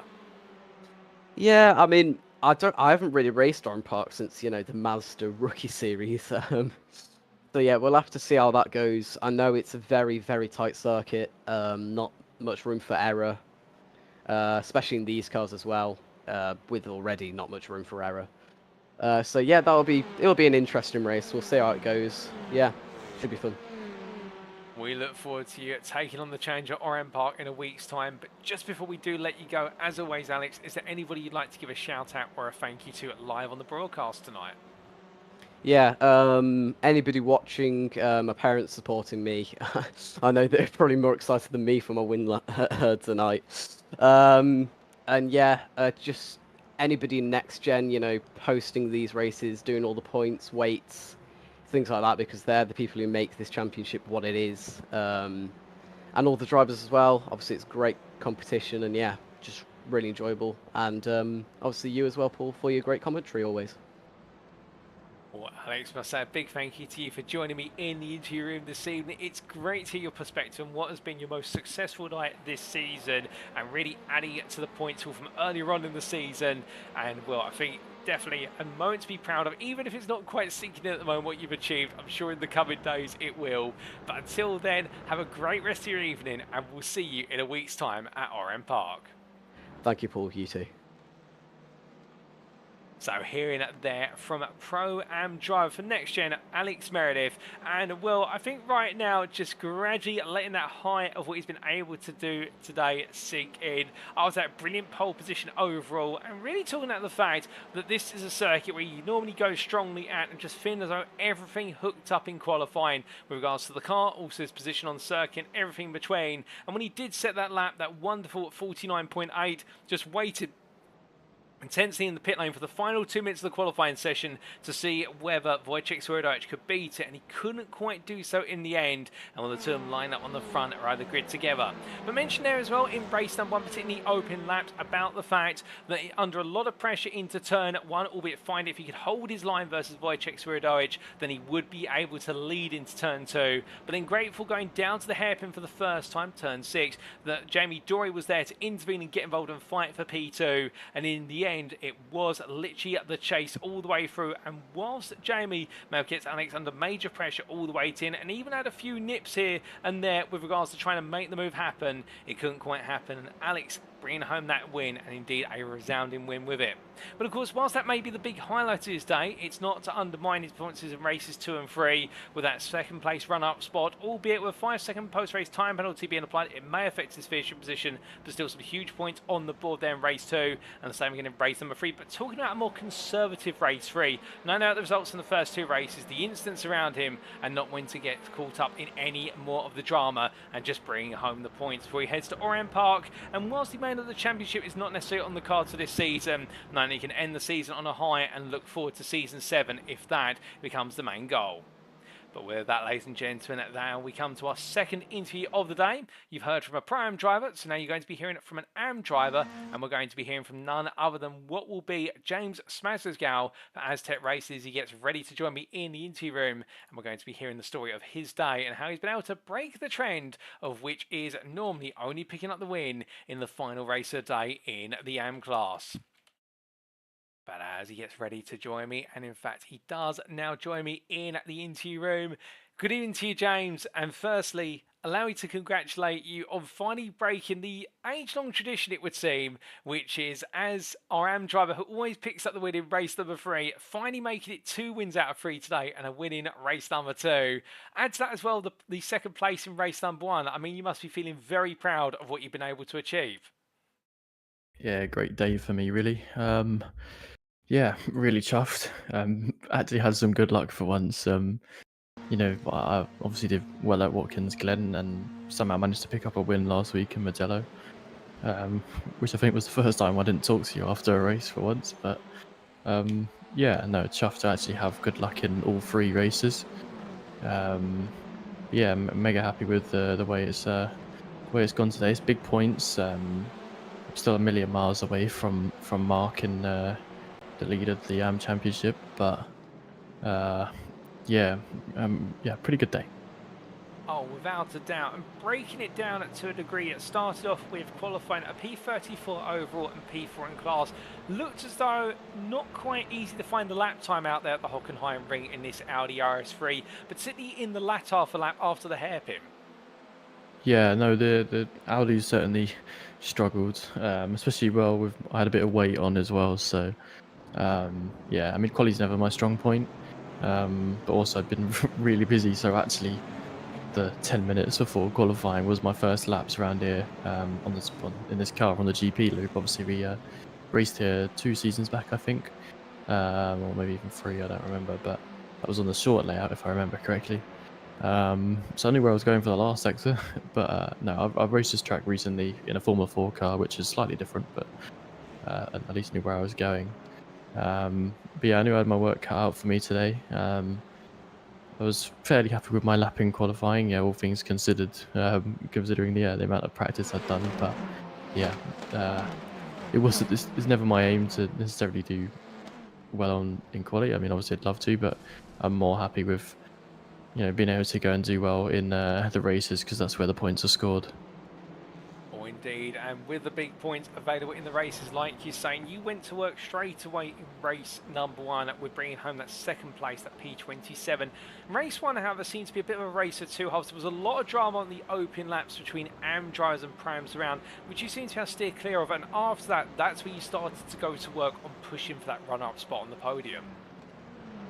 Yeah, well, I managed to take the lead in AM. I think I led almost the whole race in AM as well. Typically, yeah, it was a clean race all the way through.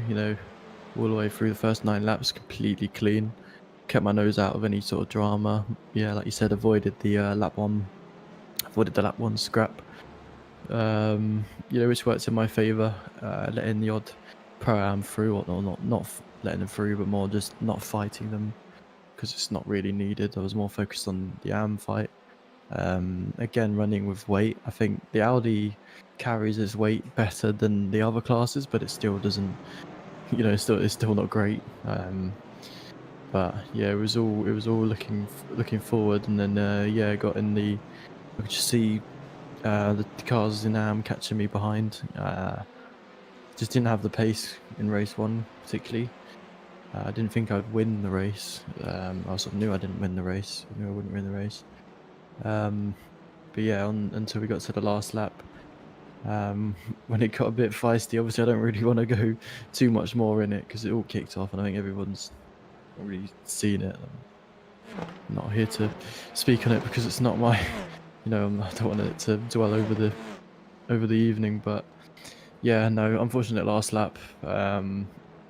It's a silly move, really, but I mean, if he would have given the position back, then maybe a different story, but it is what it is. It's his decision.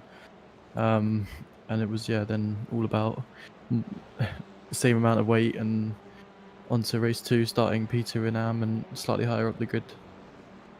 Well, let's take from what was a difficult end to race number 1 after that altercation between yourself and Matt Emmons for the win, and come on to race number 2, where it was a lot more positive. And in the early stage of the race, we saw you have quite the great start in the Audi RS3 and take the lead, and it looked as though from there you were never going to give it up, even though there was some rising pressure from behind, particularly from St. Mark Sykes and even your teammate Gabriel Yilmaz, who was on the charge. Yeah, Gabriel actually keeping up for once now. All things considered, he actually had a really good race for a bit. But yeah, no, he did well. Fair play to him. Until he got turned. I think he got spun, sorry, earlier on. I'm just fact checking that, yeah. But yeah, no, it was good. Kept my nose clean again. Just didn't fight too hard with anyone else. Got caught by Mark. About halfway through, I think I got caught by Mark, who'd been in trouble as well. Poor Mark's had a horrible evening. I mean, still a decent amount of points, I think, for him in AM, but yeah, he's not really had any luck to go and win any races today. But yeah, no, I don't know how I kept him behind, to be honest, because I'd say he's quicker than me. If we were in the same car, so equal machinery. And I had P2 weight still, and obviously he had no weight after his troubles in race 1. So, or he had less weight. I don't know if he had. Yeah, no, he had no weight because he had P3. So, yeah, no weight. So I thought he would cruise up behind me, and I wouldn't stand a chance. But I was chuffed to keep him behind. It was only just as well. He was all over the back of me on the last lap. I got really helped by some pro-ams diving past him a couple of times, just putting a car in between us. That was nice. Got us close to the end of the race without him all over the back of me, but yeah, I managed to hold him off, which was good. And yeah, I was absolutely chuffed with that. Oh, indeed, and I can imagine that pressure, but every time the relief of a prime just weaving the way in between the two of you, but 3 attempts at the line. And well, I can imagine Mark right now probably saying under his breath, if only I had one more lap to chase James down. But still, that's the way it played out. And then going into race number 3, it was a top 18 reverse grid, and with yourself finishing P28, you wouldn't have been eligible to be inside it even as top 23. So it meant the AM class had a relatively quiet reverse grid, but it wasn't a quiet race for very long. A lot of drama up front, but you managed to steer clear of it again and just manage the race through to a victory. Yeah, so unsurprisingly, the guys here are being very strict with yellow flags. So actually, to be fair, it really worked, and I can see why they're having a moan about it. Because as soon as the yellow flag came out on lap 1, didn't slam on the race bar, slowed down, and yeah, funnily enough, slowing down before an incident, unless you get rear-ended, it actually helps avoid the incident. Funny that, really. But no, all things aside, yeah, avoided the incidents. Once again, kept my nose clean, and like I said, right at the beginning of this, nice to have luck in 3 races for once and not just 1 race. I last week where I was crashed twice, race 1, race 2, and then 1 race 3 out of nowhere.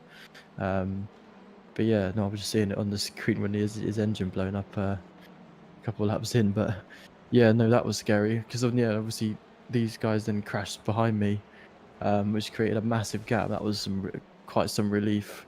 But again, Gabriel was right behind me, so no, it was nice. And yeah, looking in my mirror and I couldn't see anyone. And then yeah, I see my relative, and I've got a 7.5 second gap back to my teammate, who's the next car in AM. I'm absolutely living the dream. And then yeah, from there on, it was sit with my teammate Jake Pitt ahead of me. Managed to sit up behind him. We had Paddy Falconer, who's obviously a pro. He cruised up behind me. But I was actually quite impressed with myself because I managed to hold on to the back of him. I actually held him off for a lap, although I think he just didn't want to kill me, to be honest. So yeah, held him off for like a couple of laps and then just sat behind him for a couple of laps. I was quite chuffed that I could hold pace with him, even though I had even more weight this time, which is annoying. Spent all day on weight, but yeah, on to next week with even more. Oh, indeed. And well, with 3 great results today and taking a look at the championship standings, what it does now mean is that provisionally you're only 119 points away from Mark Sykes. 2 rounds to go, and of course a drop score thrown in there, but anything is now theoretically possible should luck stay with you and for Mark it not go his way. How are you feeling going into Oran Park? Yeah, I mean, anything can happen. If I can outscore him by 100 points each round, it's possible. Realistically, I don't think I can win it. But you know, I'm a realist. I like to be realistic with myself like that. But yeah, anything can happen. You know, he's had a pretty horrible set of rounds these last couple of rounds, which has really helped close the gap. I think it would be really, really, really close had I not had those incidents in race 1 and race 2 of Magello. But hey, that's the spirit of the championship, really, isn't it? You know, luck isn't always on your side, and as it seems, these last couple of races, it's not been on Mark. So yeah, no, it's exciting that I can be this close. It's nice to have a championship fight because, as I've said in previous interviews, being in Pro-Am has never really been anything to fight for. I mean, obviously, you don't turn up to come last, but you know, it was having to be more realistic. It was happy with top 10s, it was happy even with top 15s in Pro-Ams at one point when it was really big. But yeah, now it's to be honest, I'm not happy in AM unless I'm on the podium. I think anything P4 onwards for me is not enough, especially when you look at the championship. So yeah, I think it's obviously doable. I never wish bad luck on your rivals because it usually ends up giving bad luck to yourself. But you know, maybe the luck will be on my side for the last 2 rounds. You never know. indeed, and as we see Lady Luck swing back and forth between yourself and Mark, it'll be interesting to see which way it falls over the next 2 rounds. But like you say, plenty to fight for now, and raising that bar to focus on finishing on the podium as a minimum. It's great to hear all that energy you're bringing to that championship battle. And well, Orion Park lies in wait. How are you feeling for the Australian circuit? Scared, I think was how I would describe my feelings. I'm extremely scared. So I mean, it could go one way or it could go the other. I think if I manage to be safe and avoid all the incidents like tonight, then yeah, maybe it could. Maybe the championship charge could finally happen actually. But no, I reckon there's going to be a lot of incidents. I think it could be a fun night of racing. It's a really small track. I've not really done any laps around there in almost anything. I've done like one Formula V race back in the day when I was in rookies, so 2 years ago almost. So yeah, it should be interesting. Fun little track, but yeah, I think it's going to provide quite a lot of carnage and possibly even breed a few safety cars. Well, we'll have to wait to see if your prediction is correct for Aaron Park in a week's time. But until then, James, just before we do let you go, is there anybody you'd like to give a shout out or a thank you to live on the broadcast tonight? Yeah, it's all my teammates working smoothly as always. Not necessarily always getting the best of luck in the races. You know, Matt obviously almost were on for a really good result there in the last race, but ended up being swiped a little bit. But yeah, no, massive thank you to all my teammates, all our sponsors, Dematix, RSR, Smags Media, Claremont, a lot. You know, it's a massive help and it's a massive boost. And when you have people backing you, it pushes you to get better results. So yeah, I appreciate all of their help and everyone at NXTGEN for putting on an amazing night of racing once again. Well, James, it's been an absolute pleasure to have you join me in the interview room. Congratulations on your triplet podium state, including 2 back-to-back wins. A fantastic result, and should it continue, we could see it being practically a neck-and-neck run into that championship finale 2 weeks from today. But whether you can continue at Orion Park, we'll have to wait and see when you bring your game to round number 9 in a week's time. But until then, well done once again, and thank you for your time this evening. Have a fantastic rest of your evening. Cheers, Paul. Cheers. Thanks. So hearing it there from James Smazes-Gowan, a very balanced interview and perspective from the Aztec Racing driver. And the one thing I really like about his thoughts process is how realistic he is in the way he assesses how his day's gone and also the relative championship. Talking initially about the fact and with regards to qualifying, not quite able to put things together and really finding this Audi a challenge in the latter half of the lap with regards to that technical layout and also how the Audi naturally pushes more towards the power circuits and this circuit not leaning that way.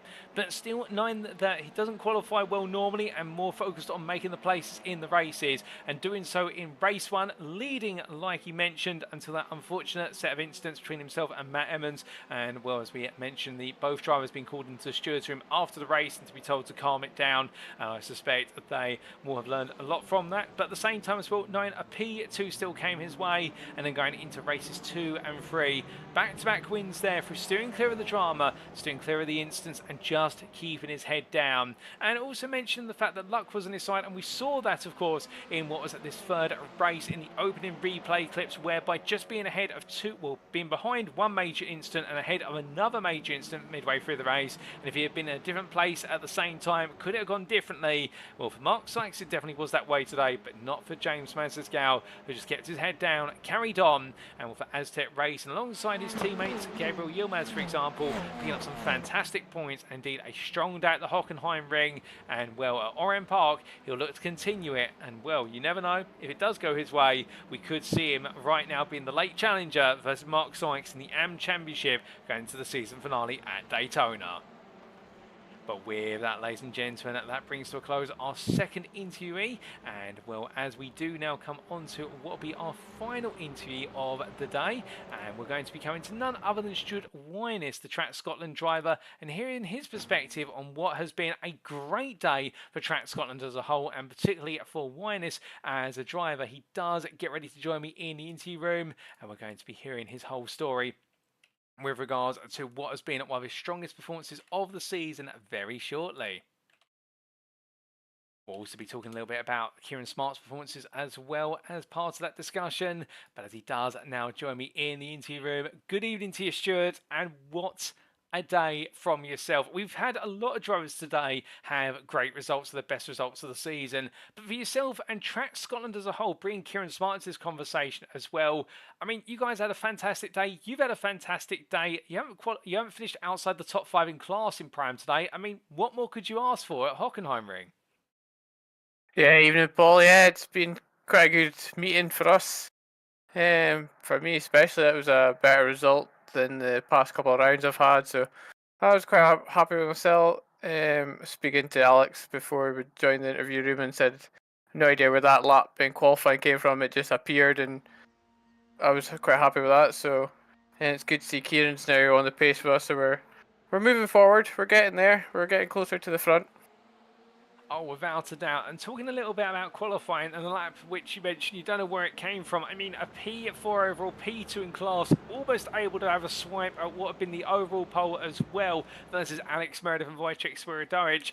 It looked as though, much like Alex, the Elantra were really hooked up in qualifying here today. How was qualifying for you out there? Did it naturally come, or was it something you had to graft hard? Felt I had to graft a little bit. The start of the session, I was stuck behind. Well, I wasn't stuck behind, but I was trying to tow with people. And then after I got by myself and got a bit of distance between folk, then I got the lap time in. So it was a bit of just thinking about getting space on the track and finding yourself where there is space and time so you're not getting stuck behind people. But it was all good. I see, and off the back of that, when you did find the time and space and be able to put the lap in, when you saw the lap come up and what you'd set, that 1:49, I can imagine at that point it might have been a bit of a draw, drop to the ground to say, did I just set that, and how high it's put you on the grid? 100%. Looked at it and said to Kieran in our chat, I was like, I don't know how I just got to P3 there, so I have no idea where that lap time's come from. He was even a bit shocked as well. Oh, goodness me. Well, the shocks and surprises then translated into brilliant performances, starting with race 1, a P6 overall and still P2 in class. You may have lost out a little bit versus the pros around you, but part of me gets the feeling that whilst you wanted to battle them, also coming home for your best ever result of the season was just as important. Yeah, that's what I was thinking. I was thinking more championship than battling against the pros. You know they're going to be quicker. Some are going to be quicker than you, and if they're going to be quicker, they might draw you closer to the car in front. So sometimes you just have to let them go and then just follow them and try and draft them up to the next car. That's how I feel sometimes. Well, that strategy definitely worked out. And as the race went on, I do have to ask, how did it feel with the Elantra out there, given the fact relatively high track temperatures? We know this Elantra does struggle with high temperatures and also with a little bit of weight in the car in return. I think you did carry a small amount of success ballast into that first race. Did it feel as though the pace was staying with the car, or was it bleeding off quite rapidly? I felt that it came on better during the race. The car I seemed a bit more comfortable with the car later on in the race, and I seemed to come back towards people. So yeah, I seem to be all right during the race. It seems to work all right with me to the end. So, but we'll wait and see. We'll see what happens in the next races. Well, that's absolutely fair. We'll go from race 1 into race number 2. This time finishing P11, P4 in the Prime class. A bit more weight perhaps in the car than you're used to, given the relative success ballast. But at the same time as well, all part of the learning experience and a top 5 finish in the class. Yeah, more weight in the car that second race, and I got a little bit bashed up. There was a few wee taps and bashes, but that's touring car racing. But yeah, you just got to try and keep your nose clean and try and keep going forward, or just try and hold position just to keep where you are.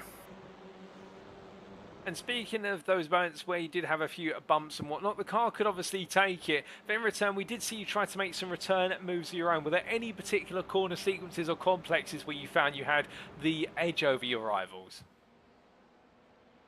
I think I could get more in the middle part of the lap. In the stadium sections, I seem to just get to flow a bit more than some other people, but there's a lot more people that are quicker than me through the whole lap, so I was just happy to stick with them and just try and hold on. Well, that's absolutely fair. And at the end of the race as well, a little bit of a comment about Kieran. You talked about him earlier, gradually getting onto the pace. We did see the two of you towards the end of the race actually running nose to tail, albeit Isaac Double just managed to squeeze between you both at the checkered flag. But it looks as though for some time we could have expected a battle between the two teammates. Yeah, I got he'd I think he outbraked himself going into the hairpin and he sent one, and at least he did say to me, "Go watch out." Just going into the corner, and I looked at my mirror quickly and was, "Oh, I said, "Oh, you fairly sent that one, have you? You fairly sent that one." He's like, "Yeah, sorry." But no, it's all good. He was all good about it. Oh, I see. It was absolutely brilliant and fair and clean racing between the pair of you. And going into race number 3, a top 18 reverse grid would mean that you'd be starting in what would be the bottom end of the top 10 going into our final race of the day. And well, speaking of that, looks at first a bit of gentle, slow progress, but instance in front and around you meant you could gradually push forward to that P3 overall finish and a P2 in class. Yeah.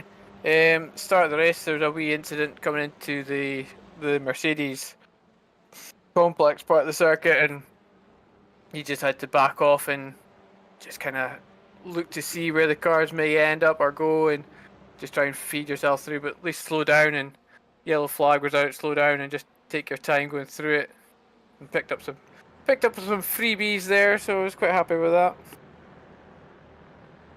Well, caution always being the better part of the situation. As the race went on as well, we did see some further instant C drivers fall off the circuit, but throughout it looked as though, again, much like race 1, slightly of two minds in terms of some pros around you could fight, but also knowing some big points on the score. Just balance. I can imagine that balancing that as a racer must be really hard, because the inner part of you says go racing, but the more sensible part of the brain goes, no, you don't want to do that. You just want to take it easy. Yeah, exactly. It's go for the battle or just hold off for a minute, because you could see Matthew and Sam were getting closer and closer, and Isaac was also in front of me and going into the. I thought, well, somebody's got to give up here, because it's getting a bit. They were getting a bit fraught with each other, I thought. So I thought I'll just sit back a little bit, and obviously there was a wee bit of contact in the hairpin and on the exit of the hairpin, but also helped me a little bit as well, so I was quite happy with that. Just got to think about it. Oh, indeed, just thinking about it and picking up the right time to pounce. Ever the opportunist in that situation, Stuart, and in the end, bringing home more 2 podiums and a top 5 in Class Day. The greatest set of results this season. And in the Prime Championship, on reflection, what this does mean now is that with Lee Horn's difficult day of racing and many of your rivals having a difficult day as well, you now move provisionally to P5. You're only what is 121 points off the top. And it is incredibly close all the way from P1 through to P10. It's less now than 175 points separating the top 10. I mean, it's all to play for yourself, surely. Yeah. Well, if the form stays as it is now, you never know what could happen. There's still 6 races to go before the end, so we're just, and being at Autumn Park next, it's a very tight. It's basically a go-kart circuit compared to Hockenheim tonight, so it could be really close battles. There could be collisions there, I think. But as we've just got to keep our nose clean, just got to keep getting the laps in, and just keep going forward and trying pushing forward. Well, that's a great mentality to have. Just to comment on the wider Teams Championship, with this round being the best set of results that Track Scotland have collected together, yourself and Kieran, I mean, you're obviously competing to be the best there SP11 in the Teams Championship at this time, but as one of our younger teams on the grid as well, only new to the grid this season, you guys are definitely giving it a great go out there. Yeah, since we've finally got our little bit of going for us now, we're starting to get some points for the team and move a little bit further forward, so hopefully we can maybe get a few more drivers in the team, and we can move up the grid in the points situation with the teams as well, so be all good. Well, we look forward to seeing whether the two of you can move a bit further up the order in the remaining 2 rounds. But just before we do let you go, Stuart, is there anybody you'd like to give a shout out or a thank you to live on the broadcast tonight? I'll probably give a thanks to Track Scotland and our team, and probably I think my dad and my brother will probably be watching this for something, but they're probably all good, so can't beat them. Well, Stuart, it's been an absolute pleasure to have you join me in the interview room. Congratulations once again on a brilliant set of performances for this round of racing at the Hockenheimring. We look forward to plenty more at RM Park in a week's time. But until then, hope all the practice goes well. Have a fantastic rest of your evening, and thank you once again. Cheers, thank you. We'll see you later. So hearing it there from Track Scotland, Stuart Witvoet, and well, a driver who absolutely on a high after today with 3 great results that have seen him take his racing to the next level in the Pram class. And the Track Scotland driver today, much like Alex Meredith, his fellow Pram driver, saying about qualifying, I don't know where it came from when it came to that 1:49.9 lap. But the flip side of the coin being in the fact that he managed to put himself on the second row of the grid, and from there everything moved forward. In race number 1, taking a P6 and P2 in the Pram class, 9 at the end of the day to go and bag that P2 result in the Pram class and not fight too hard with the pros, really taking the tactical approach there. And the same in race number 2, albeit a P4 in class and a P11 overall, with the weight starting to hold him down to a degree, and commenting interestingly on the fact that not feeling as though the success ballast and the high tire degradation of the Elantra really hold him back today, and actually finding that the cars coming to him over the race distance, and that might be the way that Track Scotland are unlocking this car. They're feeling more comfortable compared to some of their rivals in terms of that tire degradation rate on the front wheels of the Elantra.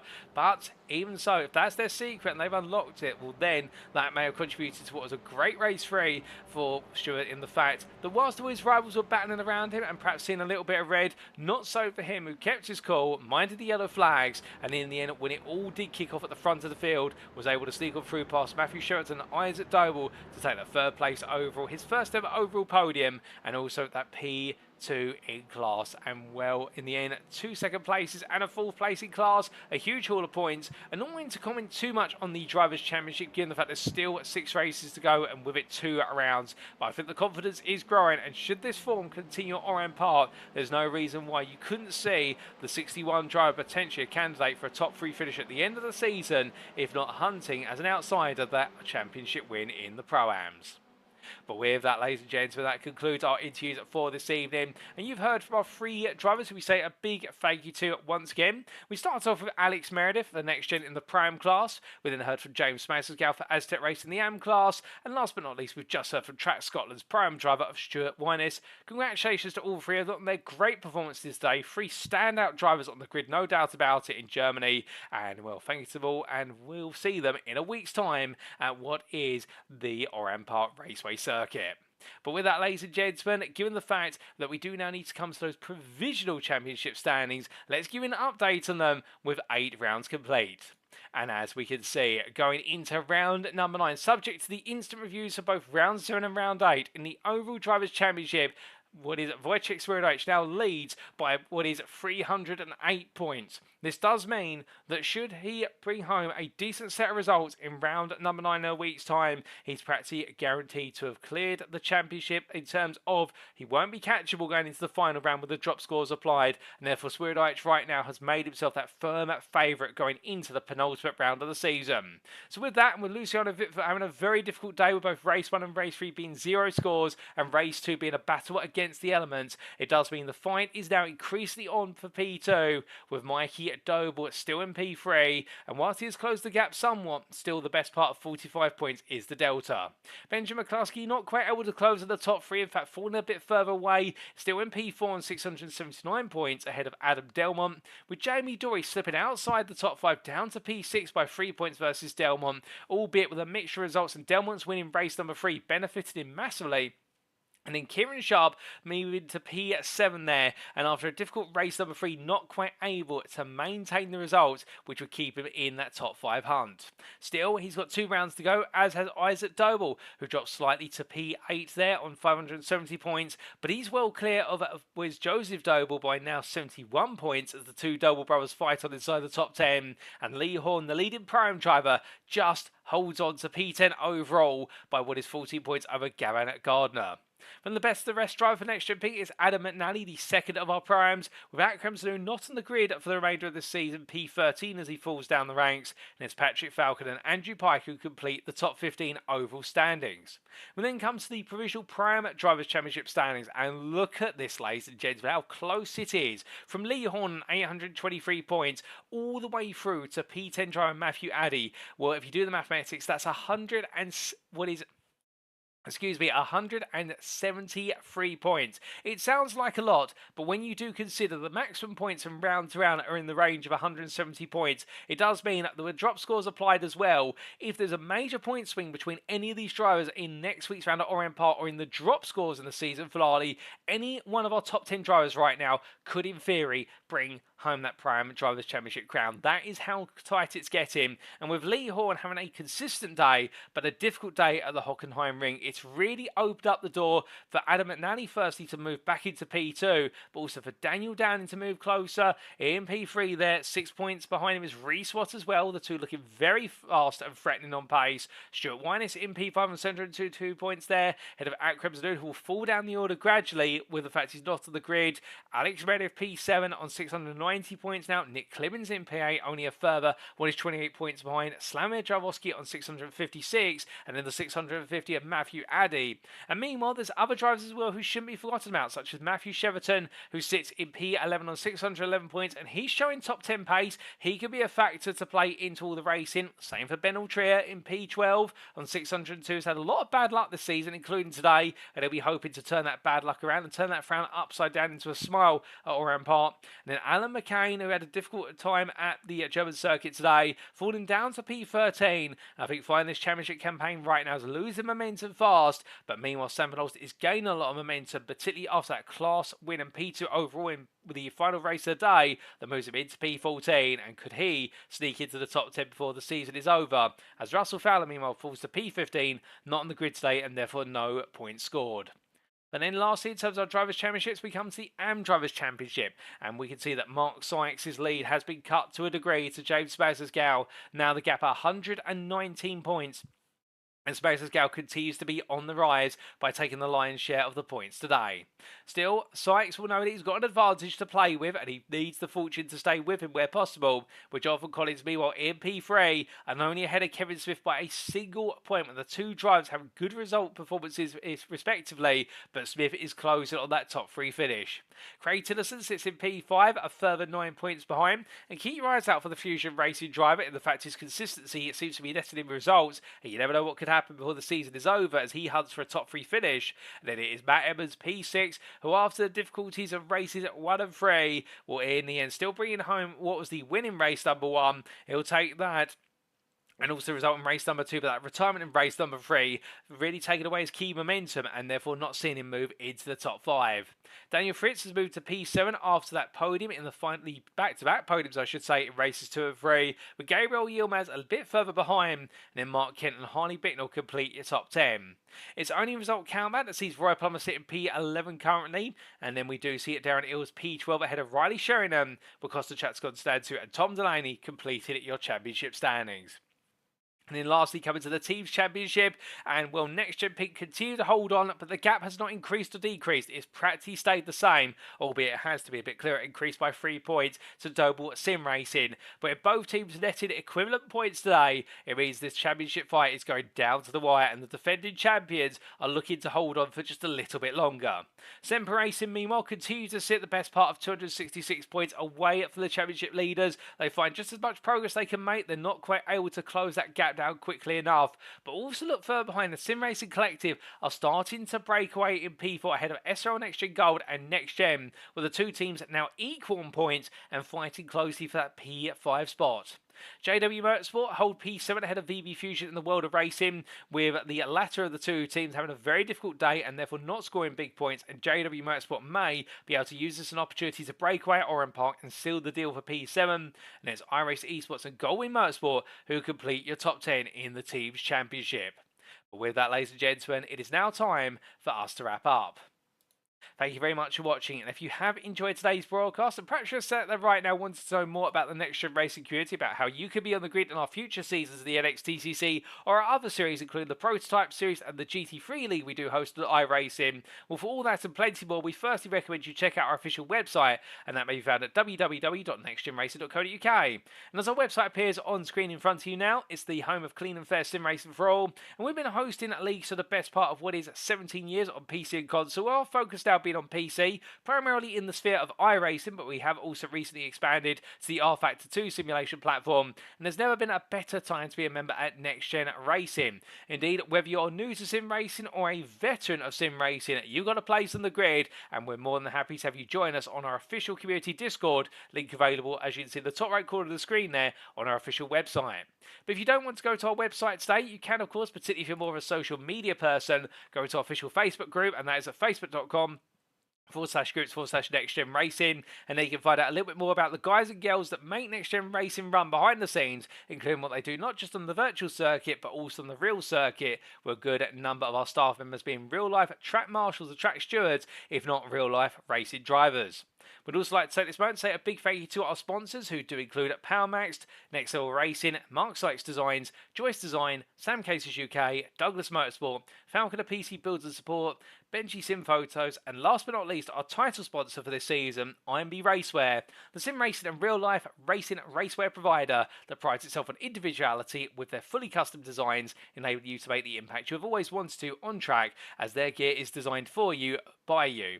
Do head to their website, imbracewear.com, to find out more about IMB Racewear's fully customizable product range, which brings benefits you just cannot get from off-the-shelf products. That website again, imbracewear.com.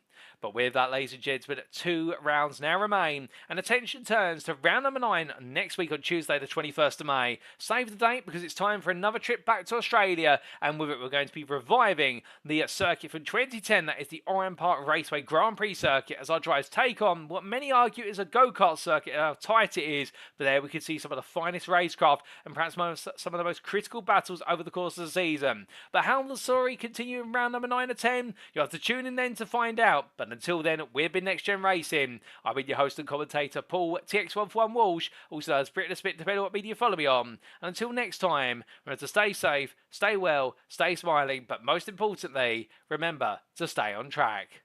Good night.